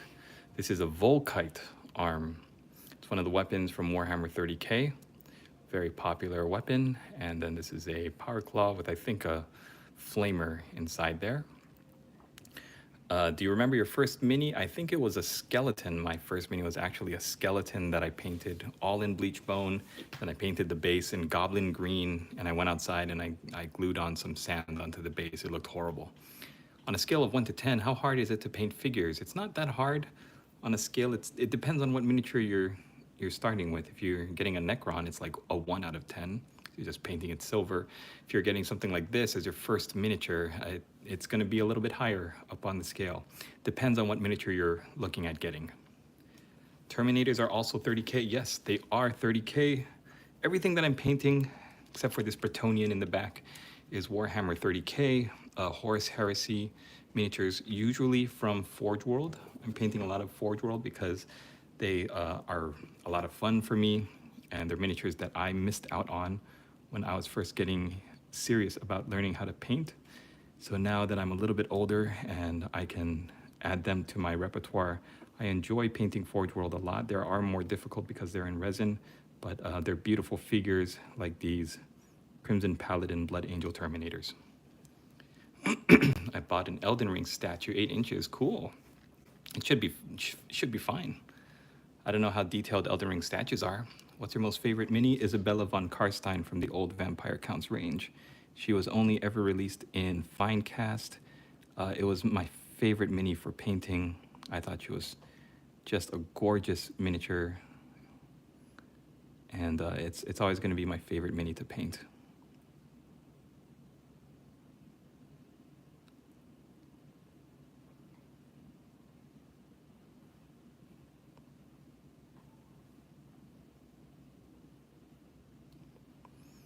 For the Emperor. Yes, Commander Thorn.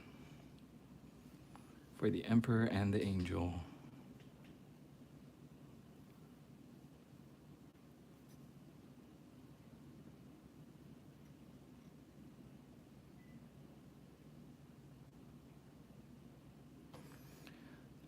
Hello from Australia, Iron Within, Iron Within, Iron Without. I might have enough to make parts to make another war boss. I'm tired though, should rest soon. Yes, Eric Knox, you should rest soon. It's late. It's time to get some rest. Do you play the game, paint minis, or both? I try to play, but I haven't played in a long time, so I think I pretty exclusively paint right now. And I'm probably not going to play anytime soon with my family situation. Raising kids is taking up all of my free time, so I'm happy not to play though. I'm happy just growing my skills as a painter and sharing what I know so that people who do play the game stop by my channel looking for something in particular, something to help you paint so that you can play your games, then I'm happy to help if I can.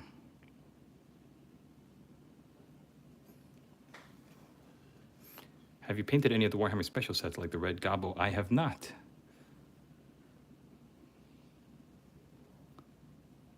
I have not painted any of the special sets.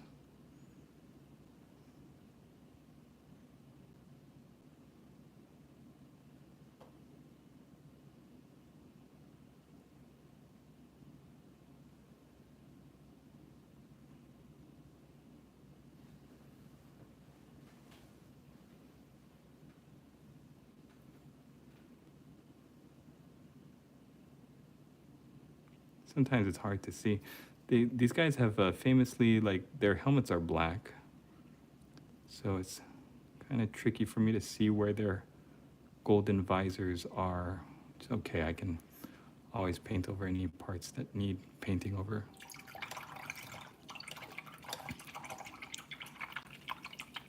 What's your least favorite mini?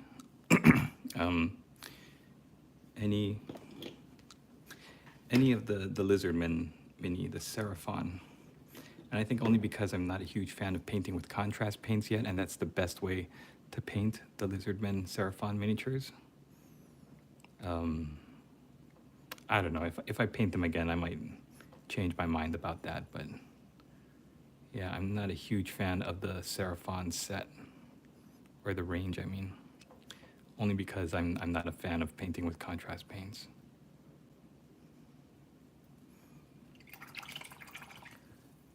See, I love the way Seraphon look, and when I see them, I'm like, oh, those look so good, and I want to get them, and I want to paint them, and then when I do, it's like I can't do the blend with the scales to make them look good, and then I see people online that use the contrast paints so well, and airbrushes, and all the skill sets that I don't have, and I'm like, I have to learn how to paint these Seraphon miniatures,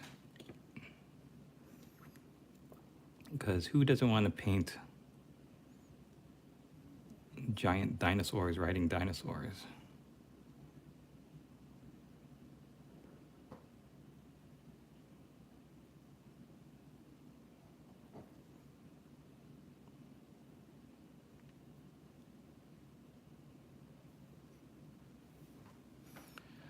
What's your best looking Warhammer faction? Well, what's the best looking Warhammer faction chapter, in your opinion?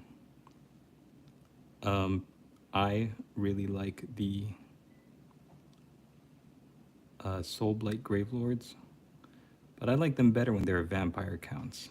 I think they have some really cool looking miniatures, and there's just something about painting those like old gothic looking skeletons and zombies and vampires.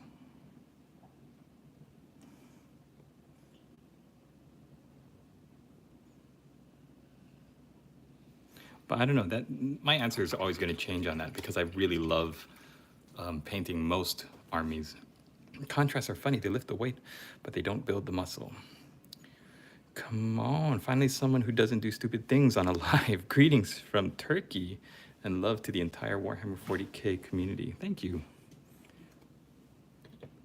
There are some stupid people on lives. I've seen some really dumb lives. Yeah, it's true. Sometimes I see somebody on a live and I'm like, okay, good for you. You think you're doing this thing that is so weird and inane to me, but you keep clicking that mouse and maybe you'll reach whatever number you're going for. Like, I believe in you, buddy.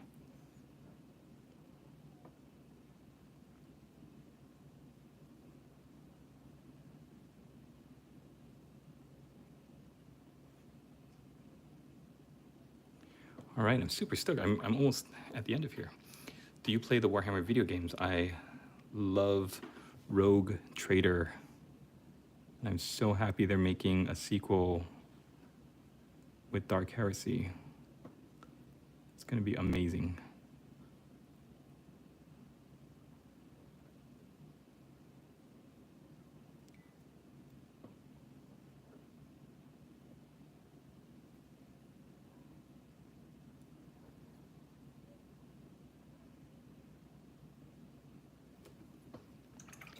Hey, good morning, Pix. Yeah, it is still technically night for me. What's your favorite Space Marine chapter? I really like all of them. I don't have a favorite. I think they're all really terrific. I love to paint them all. I think they're all just really fun.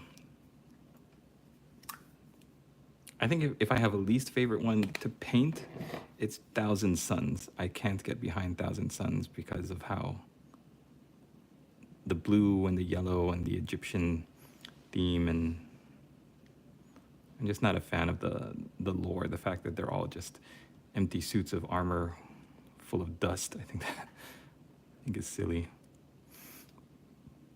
Except for that though, I like most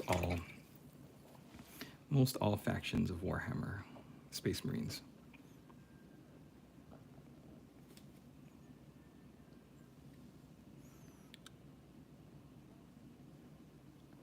This is my favorite technique for highlighting sharp armor edges.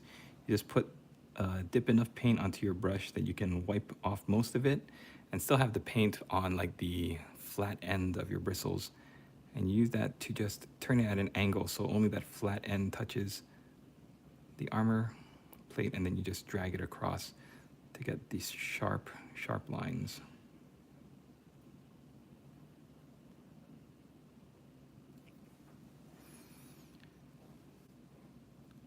Subbed. I have to painting YouTube. Tommy's Miniature Painting. Oh, thank you for the sub, my friend. I'm going to check out your channel later. And I will sub you back. How long have you been painting minis? Most of my life. Most of my life I've been painting miniatures. I've had a YouTube channel since November 2009. And I've been posting off and on my YouTube channel. And I'm trying to really just get as much exposure now as I can. So thank you all for being here. I keep saying this, but you guys just being here, hanging out in the stream is telling YouTube that my content is worth watching. So they're gonna show it to more people who hopefully enjoy it and stick around. So thank you for hanging out. I really appreciate it. If you want to support me even more, you can go to the Discord. In fact, right here, you can just hit that like button. Leave me comments like you all are doing. Subscribe if you're not already. All the usual stuff that the algorithm likes. If you're feeling especially generous, then my super chats are still open, and you can send me a donation. And I just want to say thank you for hanging out with me tonight. It's really encouraging to see people. There's 48 people in the live right now, so it's really encouraging that you guys are all here, hanging out and watching me work.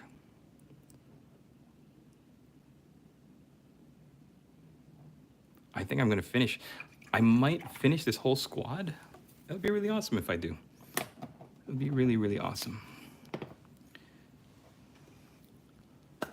I paint like 7, 8 months now. How long you? Okay, how much are these? These I think they run. I don't know if anybody has a chance to check the Warhammer website. I think these run like $100 for 5.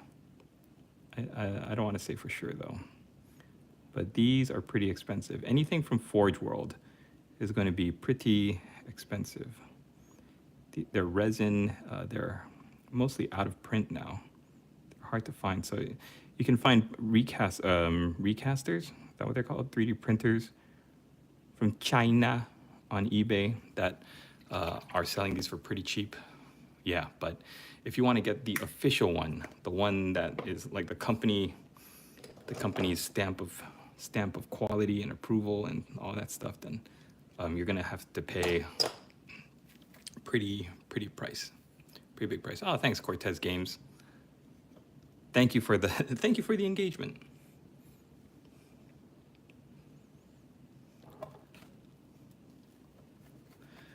That's insane that we get to see you paint them too. Yeah, what are these called? These are Crimson Paladins for the Blood Angels.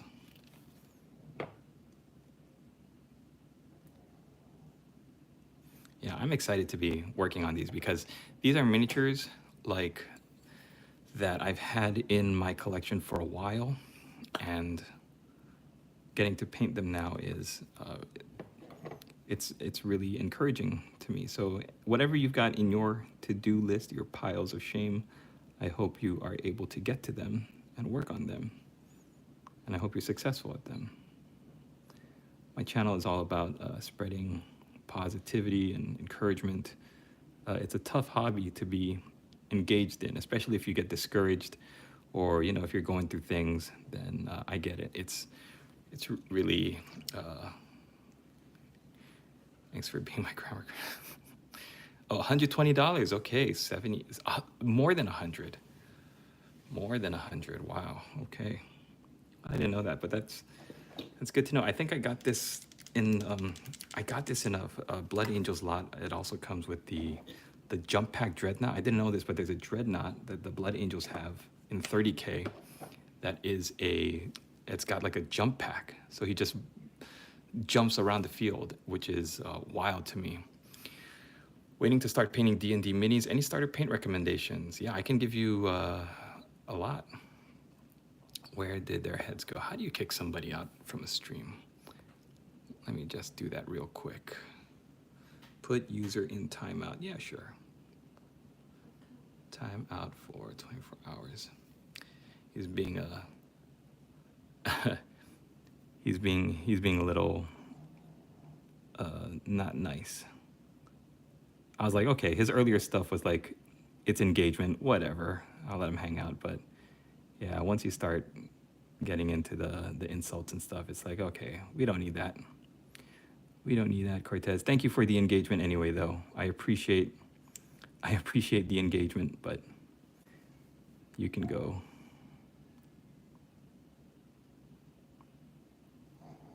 All right, I'm excited because I'm almost done with them.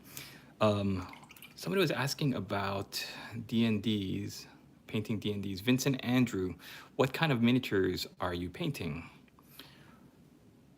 I think that's gonna inform what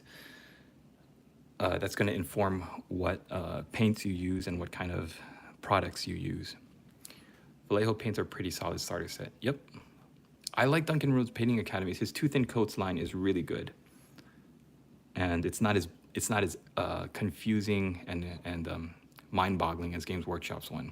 Citadel's paints, like, I grew up with them. I'm familiar with them. I'm a huge, like, I know everything about the Citadel paint range, but I don't recommend them for a new painter as much, just because you're going to be spending so much money on paints that have a wildly different effect. Oh, hold on, guys.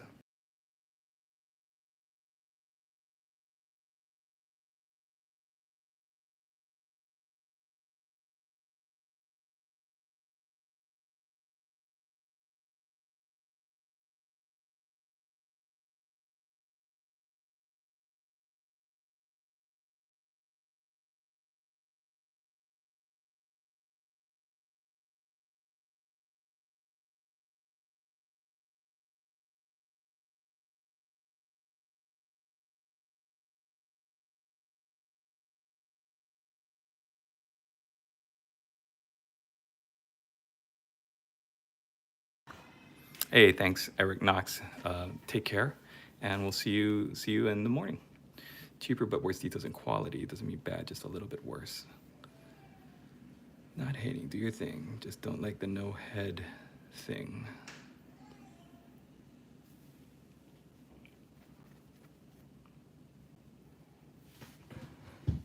No head thing. All right, let's get to painting the gemstones. Yeah, so if you look at the product page for these guys, they have black helmets with gold visors that are like down over their eyes. I mean, they're interesting, but they're not as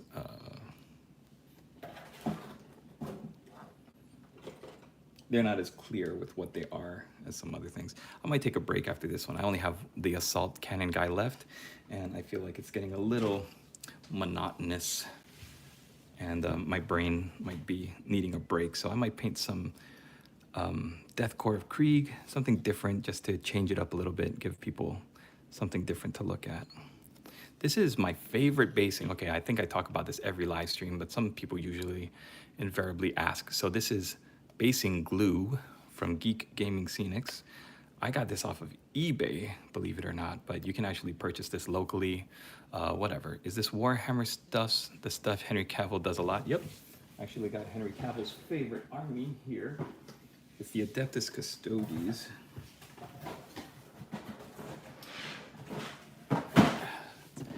Hilarious that he talks about these guys so much, and how much he likes this army, and everybody's like, oh, this is what he wants to do for the Amazon show. He's gonna have Adeptus Custodes. He's gonna be a character like an Adeptus Custodian, and I just think that's funny. What's extra super funny is that like nobody else likes the army. Henry Cavill's like the only one that plays them. Oh, that I know, anyways. Poor Adeptus Custodes. Definitely, I got a lot of goblins, orcs. Okay, guard sword, and didn't want to spend hundreds. Yeah. Law and Order show with Adeptus Custodes. I'd be down for that. I think that'd be awesome. Okay, so Vincent Andrew, I would suggest you get a lot of darker, a lot of brown paints. Like reddish brown paints, brown paints like this Dryad bark, that's like a chocolate brown, and then get you some beige paints, because these are universal. These are some of my favorite universal paints that you can use for everything from like bandages to wrappings to cloth. Are Krieg soldiers cheaper than Space Marines? Yes, they are. Not monetarily though, especially if you try to get the old Forge World Death Core of Krieg, then they can run you up. But yeah, you want to get at least, okay, if you got a pen, here, I'll give you my recommendations. Just print your own. There you go. Printing machine, go brrr. Here, I will get you, this is my handy dandy best paints for a beginner who's painting a lot of goblins, orcs, and guards. Now, do you want your goblins to be a certain color? Because I don't know if D&D, aren't orcs in D&D like brown-ish? They're not like green like Games Workshop Warhammer orcs, right? Look at that, we're in our third hour, 180 minutes. Whew, 3-hour live stream, beautiful. All right, so my go-to paints that I always use, Dryad Bark, Steel Legion, Drab, Morn, Fang, Brown. Like, I get it. This is like, you know, going back to that guy, Cortez Gaming or whatever. I'm all for speaking your mind and stuff, but I don't like personal attacks on other people, even if you're just joking around or whatever, because that kind of stuff can be not misconstrued, but it can be taken seriously. So, you know, be nice. Be nice and you can hang out. If you're going to be a jerk, then I'm going to kick you. Dryad Bark, Steel Legion Drab, Mornfang Brown, Rakarth Flesh. If you're just painting like playing pieces, you're not going to care too much about what they look like, then some washes are going to be your best friend, because they're going to tie everything together. They're going to make everyone think like, oh, you know what you're doing. You're a good painter. But it's just Agrax Earthshade and Nuln Oil doing all the work. So for most of your cloth, you're going to be using these paints. This is what I use for like my Empire, my Cadian shock troopers. They all kind of use most of these colors. And then if you want to expand on that, then you want to get some drab greens to add a little bit of color. Castellan green is great. If you want some dark blues, then I would go with the Fang or Dark Reaper. The best thing to do really is to take a look at the models you have and imagine like what kind of overall color scheme are you going to look to paint them as. You know, if you have some references, pictures, or artwork, that'll help too. And then just go to your Games Workshop store or your hobby store or whatever, and then look for those colors on the rack. That can be overwhelming and confusing. So these are my go-to. I will always use these colors in any painting project. So this is what I'm doing. Okay, notifications on, have to sleep, enjoy the stream and painting. Thank you, Tommy's Miniature Painting. I can't wait to start my painting weekend tomorrow. It's gonna be a fun one. I will give you a donation of 5K. 5K thumbs up, AJ Gaston. 5K would be awesome. If you donate $5,000 to me, then I will do a cartwheel. Thank you. Took a screenshot. That will be a great start. Okay, don't forget Agrax Earthshade and Nuln Oil. These are going to tie your colors together, make them look really awesome. Then depending on what skin color you use, you're going to add those as well. If you're going to be doing Caucasian skin tones for your guards or whatnot. Bugman's Glow. Sorry about this shaky camera. Bugman's Glow is really good. And then Cadian Flesh Tone. You can build up the colors from there. All right, there's more people who will handle 5K. What are you doing right now? I'm painting miniatures. What are you doing, Reski? I'm painting miniatures. All right, so I'm gonna show you my favorite method for painting gemstones. There are different ways to do this, but this is my favorite. So you're gonna use Mephiston Red first. Then you're gonna use Wild Rider Red. This is gonna create a bright pop of color, a bright orange like accent on your gemstones.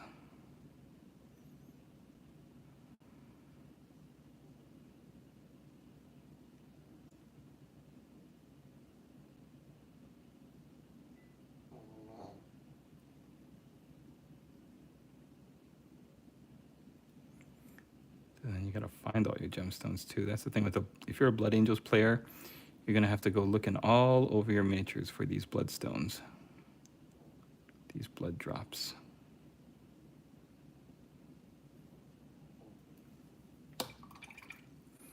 Right, then, did you using water with colors? I'm sorry, what do you mean? Clear red, Tamiya Clear Red X27. There's two Tamiya like red colors, clear red, I think. You wanna get X27, that's the good one.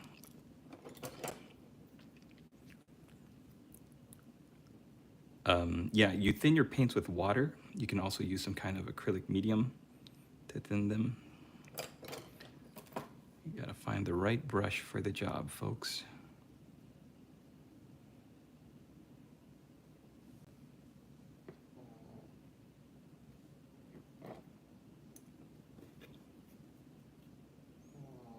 Or just color without mixing it with water. Okay, I see what you mean.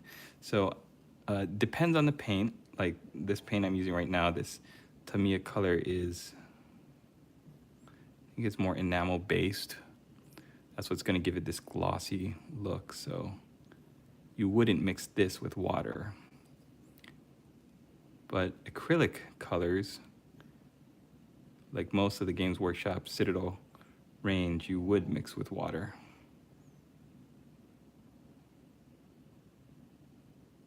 It's called thinning your paints, and that's really big. A lot of people recommend it. And I recommend it too. Thinning your paint is going to make its flow smoother. It's going to keep it from gunking up all the detail. It's going to just improve the look of your paint jobs. Can you paint a Kanye face on one, pretty please? Were you here the other night when I told you my Kanye West story? When I shared my Kanye West story? That's so funny. I'll never forget that. I think the craziest thing about that story was that Kanye West's bodyguard, his driver, was this big like Caucasian guy with a beard. He looked like a Viking. So the story was that I was painting Eldar. I was painting Eldrad Ulthuan in my local games workshop, and then I feel this guy like really close over my shoulder, and he's looking down at my model, and he's like, "Oh, yo, that's tight. That's awesome." I was like, "Okay, thank you." I was like, who's this guy? And then I turn around and it's Kanye West, but I didn't know that at the time. It was Ye, and he was at the store, my hobby store, because he was looking for a graphic artist. Like, it was a comic store, right, that I was at, and he had heard that there was this art book that he wanted to kind of copy and emulate for his next album cover. This was right at the time before he really blew up. The thing he was known for, he was most famous for at the time, was that he said Taylor Swift didn't deserve her Grammy and should have gone to Beyonce. That's what he was famous for. But his music was starting to get popular and he was starting to blow up. But I guess he was kind of popular in Hawaii, but I didn't recognize him. I turned around and I see him and I'm like, okay, cool, thank you. And then his bodyguard driver is like, oh, I remember, I used to collect these little things. And then I think the comic store owner, or the guy that working with Register at the time, Kyle, he was like, oh yeah, what did you collect? He was like, I never got into 40K, but I was, I had some Necromunda that I collected. And Kanye West was like, Necromunda? What the F is Necromunda? And he's like, oh, yeah, it's a game where you collect and paint these little guys, and then you play with them. And Kanye was like, oh, that's tight. Right on. And then he went to go find his book.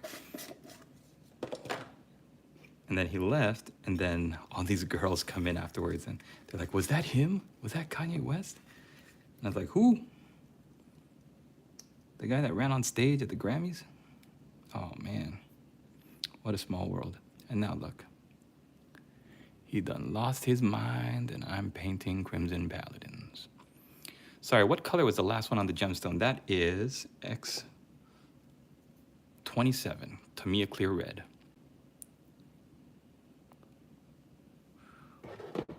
We don't like EA.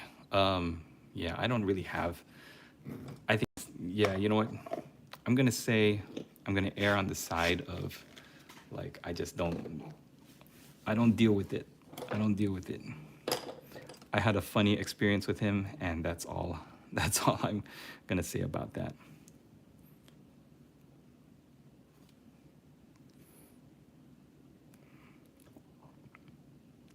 Like, say what you want about him, but he liked my paint job.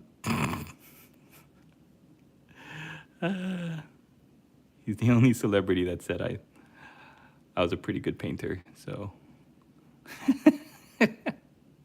so I don't have a problem with him. Oh man. Hour 3, folks. This is the witching hour of the Warboss Tay live show. This is actually great. You know what? If you look at the amount of work I was able to do today, I got 31 likes. That's the most likes I've ever gotten on a live stream. Let me show you my wet palette here, where I've got this other guy chilling. His base should be pretty dry right now. So look at that. This is 4 of my 5 Crimson Paladins, all painted. Painted and ready for the varnish. This guy's still, the black paint is still drying. I don't want to take him off of here because I don't want the paint to mess up my cutting mat. But 4 out of my 5 Crimson Paladins are painted. I only have this Assault guy left. It's a mental game, you know, this painting hobby of ours. It's a mental game. When you take a look at what you have to do, it's discouraging. You're like, look at all this trim I gotta paint. I gotta paint the symbols, and I gotta paint all of the different trim. I gotta highlight the red. It's a mental game that you play with yourself, and you gotta defeat your doubt and your insecurity every time you come up to the table. Every time you finish a miniature, like I did here, and I can add it to the lineup, I gotta look at the next miniature on the list, and I gotta say, this is the last hurdle I gotta face before I can post these minis up on eBay. And then when they sell, that's gonna add to my funds so that I can buy more awesome minis and then paint some more. But it's a constant battle. Kanye and Ye is like Anakin and Darth Vader. That's the funniest thing I've ever seen on LOD games. That is hilarious. Love that. I really love painting. I have to sleep. Yes, go to sleep, Tommy. It's time to sleep, my friend. What were you painting at the time of the Kanye sighting? I was painting Eldrad Ulthuan in metal. I saw somebody online who had painted his cloak like a universe. So it was dark blue with like nebulas in like this screamer pink, galaxies and stars painted with little dots of white, Milky Ways, and all sorts of crazy like cosmic things, right? So I wanted to emulate that. So I was experimenting with thinning down my bright pink paints and my blues and my purples, and trying to do like all of these kinds of cosmic celestial bodies of movement. And then on top of that, I was doing this non-metallic metal Oathway symbol right in the center of it. I was really happy with it, but I was so focused on painting that I didn't turn around and make the connection that this was a celebrity. I just felt this short little guy like leaning over my shoulder, like getting uncomfortably close to me so that he could get a close-up look at what I was painting. And that was my experience with him. He smelled nice, so I mean, there's that. Do you listen to Warhammer music? What is Warhammer music, Pepe? PPA. I don't know. I might, if I know what it is. For the Emperor of Man. I'm telling my Kanye West story again, Son's boy. I didn't even meet him. You know what I'm saying? It was literally like he was a celebrity that happened to come into my orbit for like 10 seconds. And cool toy web. Nice paint job, dude. You're better than I do. You know what?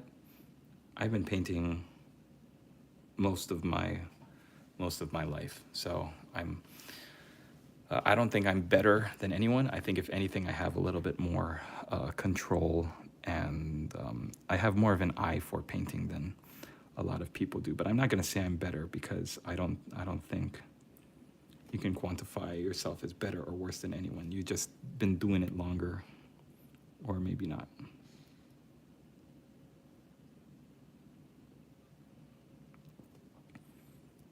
Everybody in the chat's like, oh, he's not telling his Kanye West story again, is he? Sorry, I won't tell it again. My rule, tell it once a night. Once a live stream, that's it. No more than that. The best thing made out of clay is Technoblade. Rezki, are you a bot? Didn't you ask who's your favorite Chaos God? Okay, you know what? I said Zinch last time. This time I'm gonna say Korn. Korn is my favorite. No, you know what? Korn is not my favorite. Either Slanesh or Nurgle. I don't know. Zinch is pretty cool too, though. Recommendation then. Hannes H. Hannes H. Thank you for recommending it. I'm gonna write it down and try to find some stuff. Do you have any recommendation for like tracks or certain songs?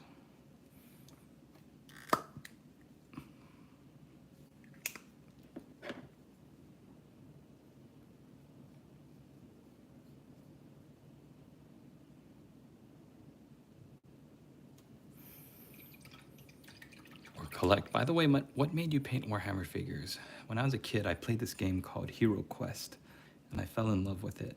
And then my friends and I, we sprang for the old 3rd or 4th edition fantasy set, and inside were goblins and high elves.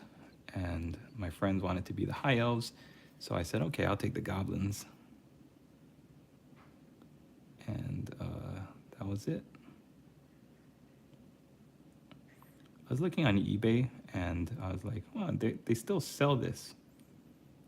People are selling their old starter sets, and it's not that exorbitant.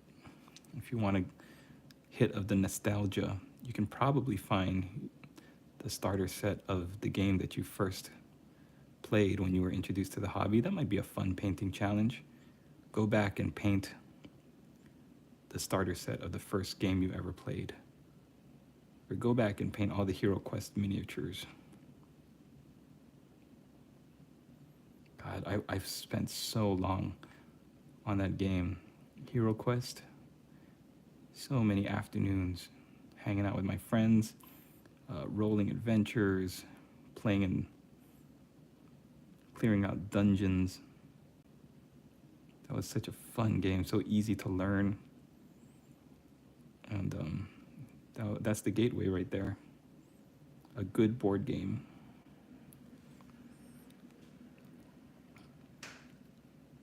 Sadly, I can't get them here in my country. Oh, that's too bad.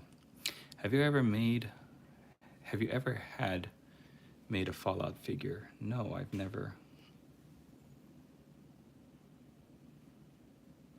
You know, Fallout makes miniatures now. They have their own miniatures game.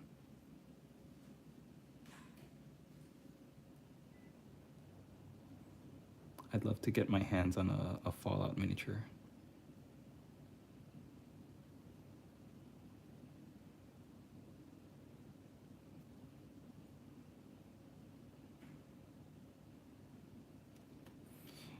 You know, guys, painting the trim on this Terminator, it just reinforces for me the idea that everything, all of these miniatures, like the painting process for every single miniature is just like that saying, the journey of 1,000 miles begins with a single step. Like every miniature, no matter how detailed or how difficult, it's like a momentum game. The minute you put down your first brush stroke is like it's like a snowball rolling down a mountain. You just put your head down and just keep going, and just keep going up and going down that mountain, boy. That's all you got to do. Because look at that, I was talking nonsense to you guys for like the last 5 minutes, and then I'm already done with the trim on his legs. Legendary shorts, live pull. This is great, awesome. Thank you, Just Arson. Oath of the First. His songs are in English. Okay, thank you. I gotta write all these down. Gotta go, Sons Boy. It's 3:44 for me. It's 1:44 for me. You must be further on the East Coast than I am. Damn, man, you make me look like a child. No, Medric Moyo. It's all good. Recommendation, Warhammer Music, Rylanor's Last Stand. Oh, man. Big ups to Rylanor. Legend. He's only in like a couple pages of the books, too. I tried to make a Dreadnought with my Legos. I didn't have enough to complete it. 2:44 a.m. Brenna, where are you? Where are you located? You must be just a little bit east of me, where I am. I'm in California, so it is 1:44 here.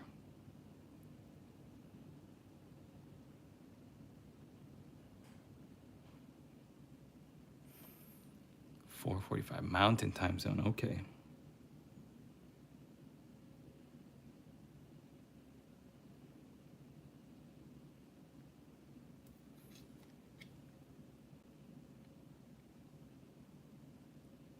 I am determined.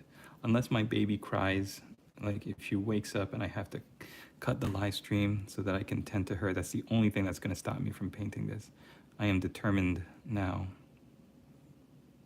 to make it to the end with you guys.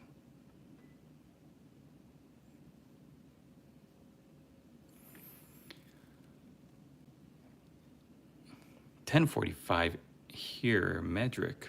10:45 in the morning. You guys must be in Europe? Are you guys in Europe?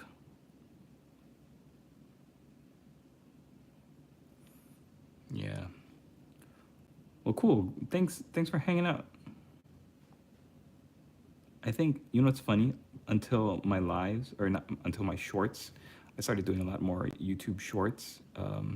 Before I started doing those, all of my audience, like 90% of my audience, was in the UK. And for some reason, YouTube's been suggesting my content to people in the States. So now it's like flip-flopped. Now 90% of my audience is in the US, and only a little bit of my audience is in the UK now, or Europe rather.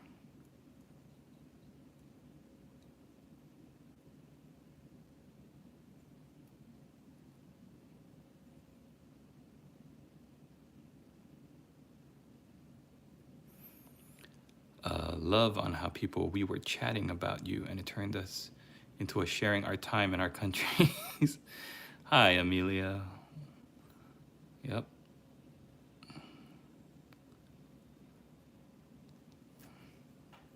That's the great thing about this hobby, and also this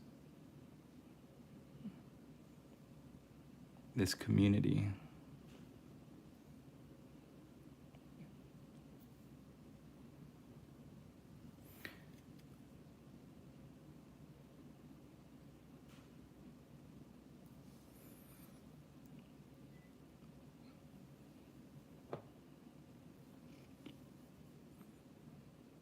Do you guys remember what was the first army you guys collected, or the first game, the first starter set? For me, it was, yeah, like I said, I don't even remember what was the name of it. 3rd edition starter, the High Elves and the Goblins. I don't know if there's a name for it. Then they started coming out with like Battle for Skull Pass and Blackfire Pass, stuff like that. You using military time in your phone, Resky? Yeah, I noticed that too. 1,500 hours.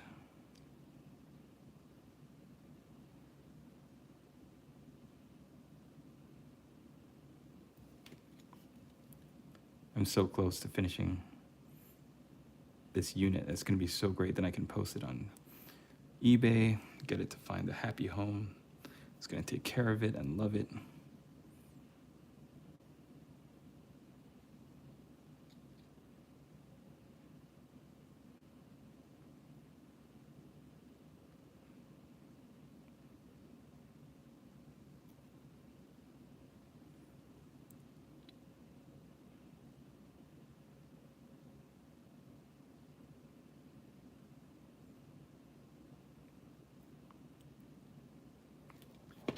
Yeah, this is my favorite gold paint. Scale Colors Necro Gold, Metal and Alchemy. I said I like to use it for my evil armies, like my chaos, all my vampire counts or soulblight gravelords. It's perfect for them, but it is also really just perfect for anything that's like an old army, or old gold rather. If you're looking for an old gold finish.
I'm from the Netherlands, bro. I'm missing out on what you're saying.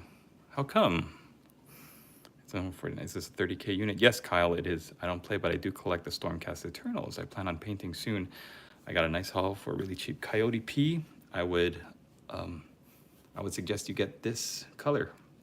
I think this will look really cool on Stormcast Eternals.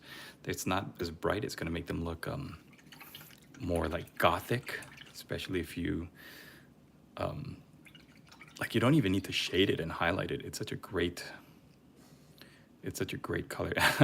Amelia, as I watch you do the small details, I like hold my breath for you. Thank you. I'm holding my breath too. Everybody's holding their breath. And now let's all hold our breath together, because for some reason I decided when painting the first models in these units that I am going to be painting all of the little studs.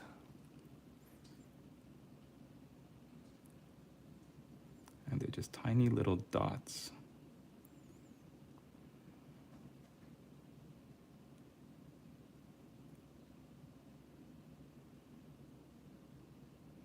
And the great thing, you're going to see me screw up a little bit because I am a human. I'm not perfect. The great thing about our hobby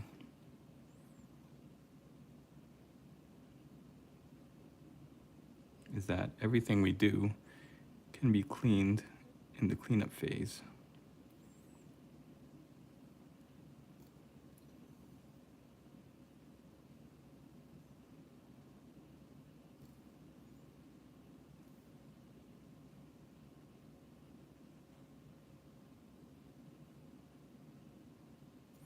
So let me show you what I mean.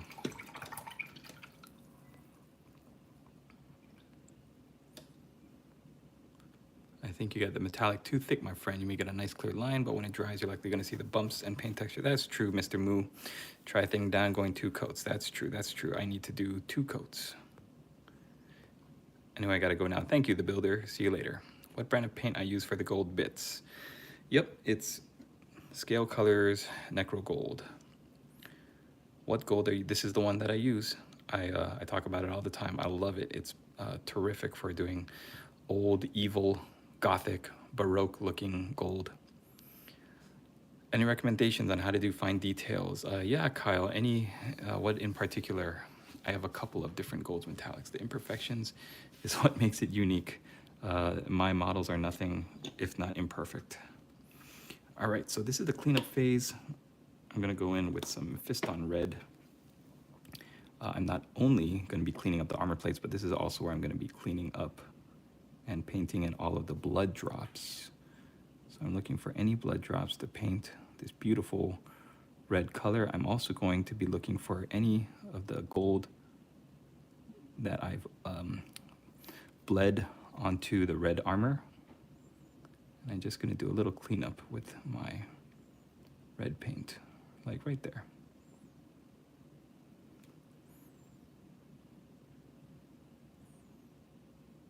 No, just realize this all is bleed over there.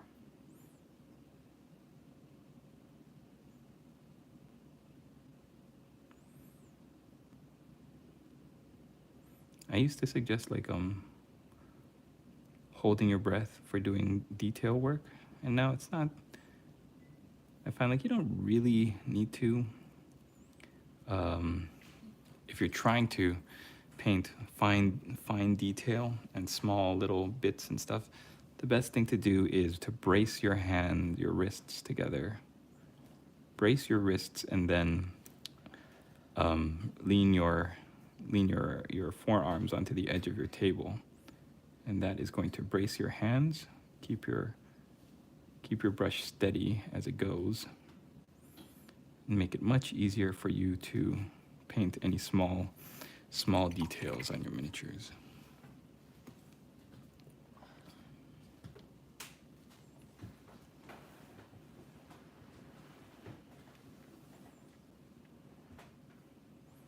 All right, I'm so glad to have you guys here. 39 people in the chat, almost 100 likes. We're doing really great. These look great, to be honest. You should be very happy with these so far. Thank you, Mr. Moo. Paint on the lines on donates and suck. I always get a little off and it bugs me. Yep, but you know what? When you're doing the cleanup phase, Don't stop. Oh, risky. How do you type in Japanese? There's an artist who made and painted teeny tiny figures smaller than the eye of a needle. He said he needed to paint between heartbeats. Holy cow. I can't even imagine that, Austin. I think that would drive me nuts. Always comment, hello. I'm just happy that I'm at this point with this miniature because this is the last one in my Crimson Paladins squad here. Once this guy is done, I would be so happy to take pictures of these guys and set them up on eBay so that hopefully they can find a good home and an owner who loves them. All right, let's paint on the rest of these blood drops. We're gonna go quick because we're nearing the end, and we're almost finished here. So let's wrap this up if we can. Oh, and he's got eye lenses too. You know what we'll do? We'll do his little eye lenses in a dark. Let's do green. It's really crazy. He talked about using eyelashes and shirt fuzz as bristles for his brushes. That sounds too excessive for me. Like, that's dedication. I commend that level of dedication because I could never do that. I would get so frustrated at not seeing an immediate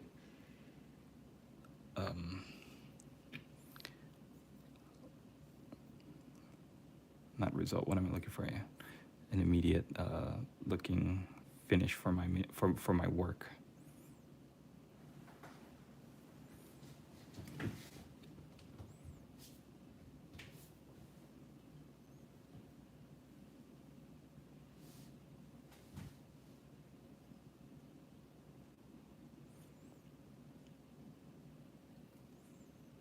Get all these blood drops. All right. Before I get to the Tamiya Clear Red, let me just highlight some of these. Arbites. Is this Dungeons and Dragon painting? This is Warhammer. How to get a good Dark Angels green without using Citadel paints. I'm sorry, I don't. I use all Citadel paints. Imperial Agents Army. What are the Arbites? Arbites good starter choice? I don't know. I'm not sure how they play. They look like fun to paint. A bunch of Judge Dreds running around. Where should I start? I'm new to Warhammer. Watch a bunch of videos on YouTube. Anyone have tips on how to paint an orc war boss? I like using the orc named paints, like War Boss Green for a base coat, or Wa Green for a base coat, and then using War Boss Green as a highlight. Scarsnick Green works as well. There's a bunch of different ways. Like if you YouTube, actually, like, you can find how to paint anything on YouTube. Just YouTube whatever you're looking to paint, and there's probably a video. I used to do painting videos on YouTube, but I don't do them anymore. I gotta get these painted. I don't have time to film painting guides anymore. I'm too busy. So I'll just do my painting, my tips and tricks in these live streams and these.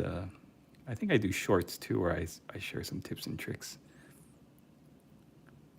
I've had a long career painting, so.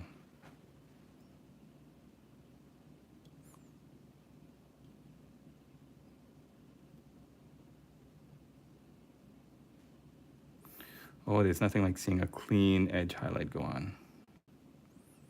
That's good.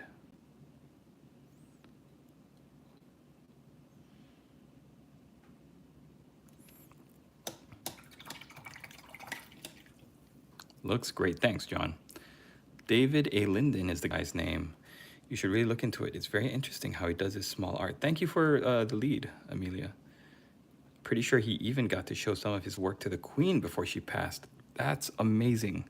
So Austin, he's like so he's a famous guy. He's not just some, I bet he's got like a workshop and like a studio. I think he made an art piece for the queen. Cool. I finished painting most of my Dark Angels. I'm looking to start a new army. Can't decide between Emperor's Children or Thousand Sons. 40K or 30K? Kyle, 40K or 30K?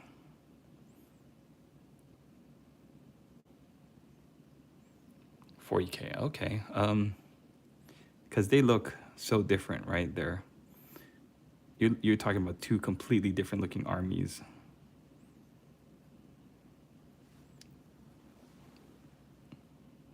Like color-wise. Lots of pinks and purples and blacks versus lots of blues and golds. I always go with the rule of cool. Whatever model you think looks the coolest is the one to go with. All right, here we go. Let's paint some gemstones. And for starting an army in Warhammer, always rule of cool. Yeah, that's so funny. Pepier, like that's my role. That's my rule also. Where great minds think alike. Pepier. I don't know, you have to tell me how to phonetically pronounce that so I don't get it wrong on stream. Here we go. I feel like I'm shooting fish in a barrel.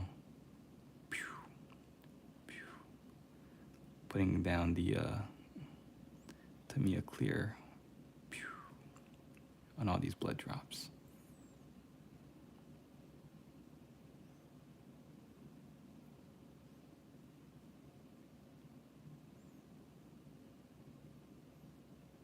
All right, that's it. Thousand Sons is cool. I agree with the rule of cool, but I'm stuck between which of those to do next. I think they're both cool, but I can't really buy both at the same time. Nope. Do you use some sort of protective coating when you're done? Yes, I use Unitorum varnish now. I used to use Tester's dull coat.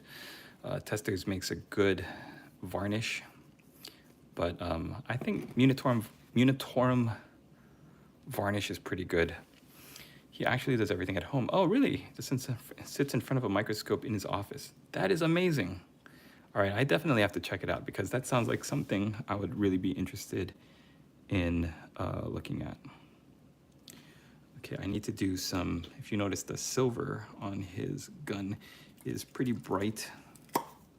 So I'm gonna hit it with some known oil. I've kind of been avoiding using washes because I don't wanna bring the color back up, but for this, just because I want there to be some depth to the silver as well as the red and the gold, we'll hit it with some of this known oil and it'll create some nice looking shadows. Oh, look at those blood drops. That looks fantastic.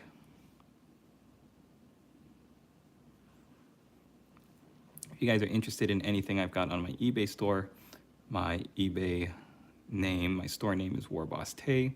If you enjoy my painting style and you want me to paint something of yours, reach out to me for a quote. I am a commissioned painting studio as well as a YouTube celebrity, and I'm open for commissions right now. He said sarcastically.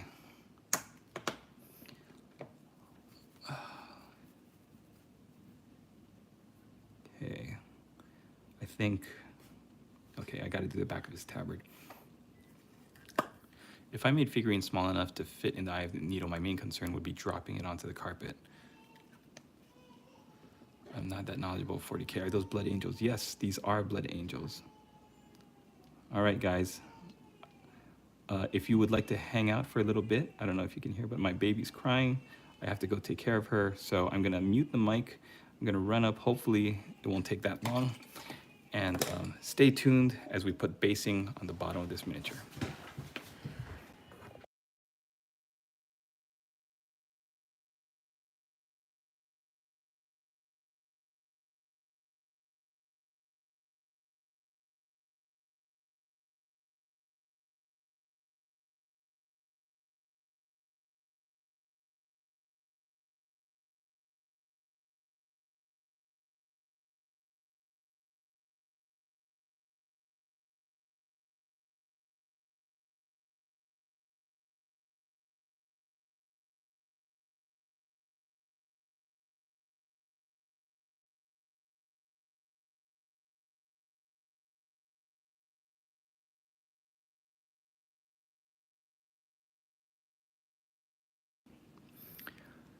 Oh, that's a no-brainer, Fulgrim. Yep. I think as a painter, Emperor's Children is pretty cool. I was lucky enough, my lady boss said that she would go and take care of the baby. So I get to finish playing with my toys and getting it up for sale. Just chilling in bed with my cat. That sounds like a good life, Amelia.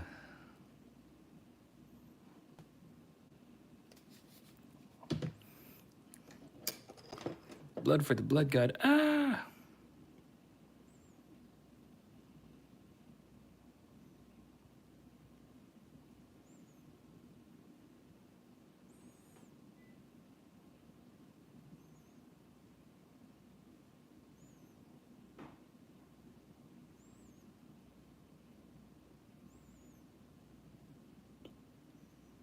I want to thank you guys for hanging out with me tonight. One more night to the weekend. And I hope you're all having a great time wherever you are in the world. Good day, the one from the past. Is that glue? Yes, it is. It's basing glue. It's basically, it's basically Elmer's glue, but it's more watery and it's easier to spread with a tool. You could use a toothpick. I like to use a modeling knife, and it spreads really well and is perfect for gluing base-ready scatter. In this case, Grimdark City Rubble, I think is the name of this one.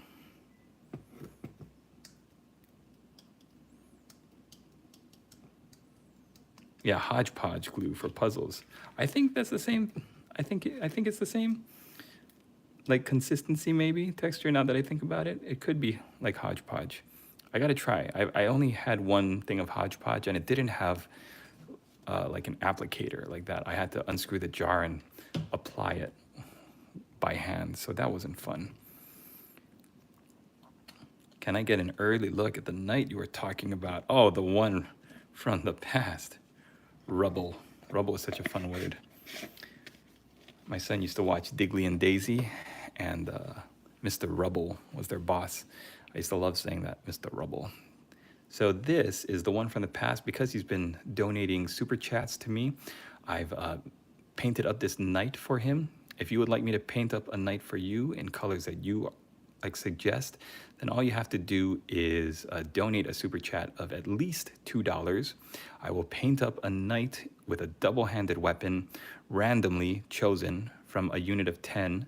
So there's no, I'm not picking and choosing who gets what. I'm just randomly choosing, picking out of a box, and then I'm gonna paint them in the colors you like. I'm gonna paint all of the other accoutrements, like this knife, all the belts, all the extra adornments. I'm gonna choose the colors for those, but if you donate at least $2, like I said, to the super chat, then you get to choose what color the tabards are, or not the tabards, the livery, his outfit. So the one from the past, thank you for letting me use you as a guinea pig, and thank you for the super chats.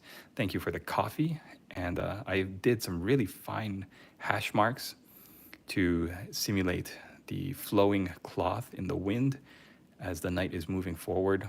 I think that it came out pretty well with the highlights. I'm actually very proud of it. Is Korn also the god of making a bloody mess? Yep, that's him. That's a cool knight mini. What is that from? This is a Bretonian Knight of the Realm on foot. It is the newest model for the Bretonians. It's like a kit that came out when they were released for the old world, and I didn't really care for them because I think they stray too far from what a Bretonian Knight of the Realm would look like on foot, with the goofy helmets and like everything else, the design. I didn't really care for it, but now that I'm painting them, I'm actually not too disappointed with how they're coming out. We'll see. I want to paint the whole unit of 10, so if you would like me to paint a miniature with your color recommendations, then all it's going to cost is a super chat. Not bad, not bad at all. Thank you very much. What is the funnest color you have used? I love using the color, Siltec Green is my color of the night. You can use it for verdigris. You can use it to paint like sleepy, sleep-deprived circles under the eyes. It's a great color with lots of utility. So this is the one I like. Good night, Kyle. maybe a little wash to reduce the shininess. Yeah, I would do some wash. I would do a known oil wash for all the silver parts, but I was trying to knock out get the color tone right for the red and the green.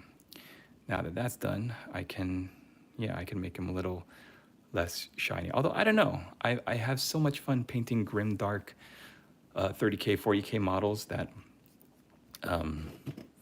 maybe my old world models are going to be a little bit more, a little bit brighter. But yeah, I think putting a little bit of known oil, like on this assault cannon, just to tone down the silver, is totally fine. The final part, my favorite part of painting, is the finishing step. And the finishing step for me is always dipping my paintbrush in some black paint and then painting the base. So let's do that now with our Crimson Paladin. He is done. And by this one finishing, we have finished the unit. That means that I can put them up for eBay for sale. And once it sells, that's going to be really good for me, so I can buy more stuff to sell. I have a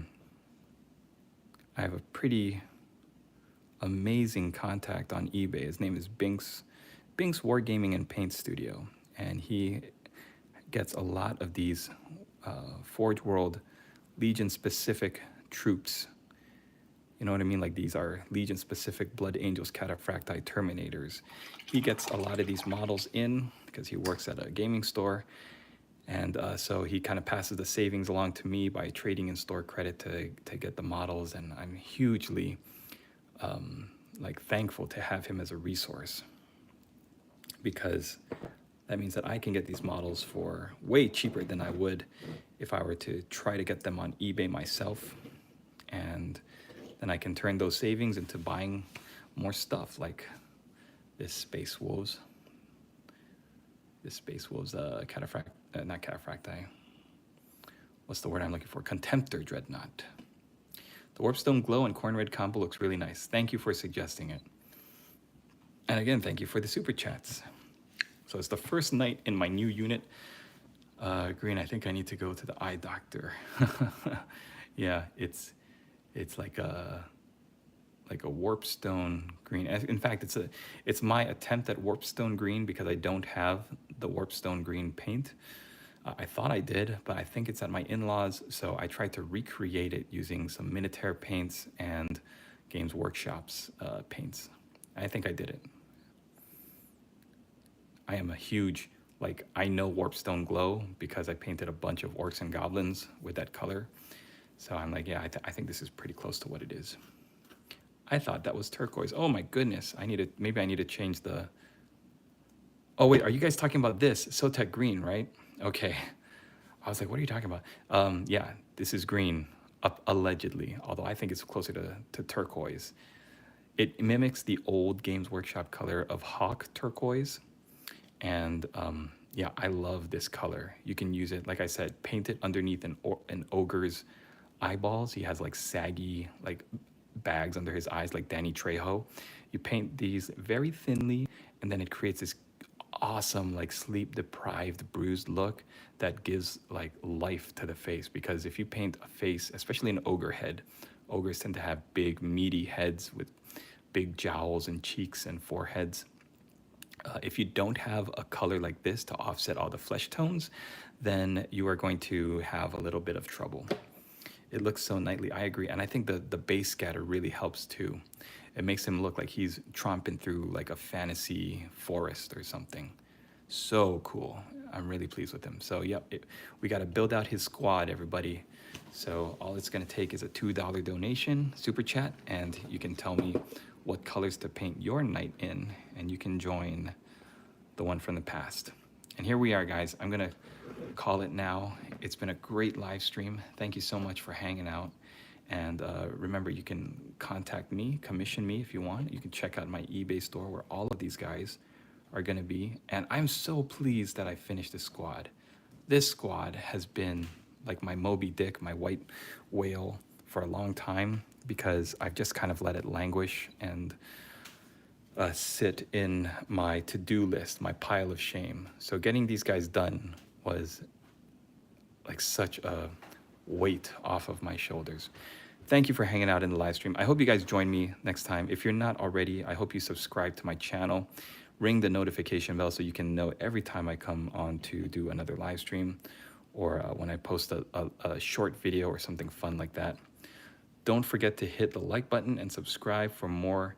Cheers, guys. Cheers, dude. I appreciate it. Thank you very much. It's always lovely to have you here. Have a good one, you guys, and we'll see you in the next one.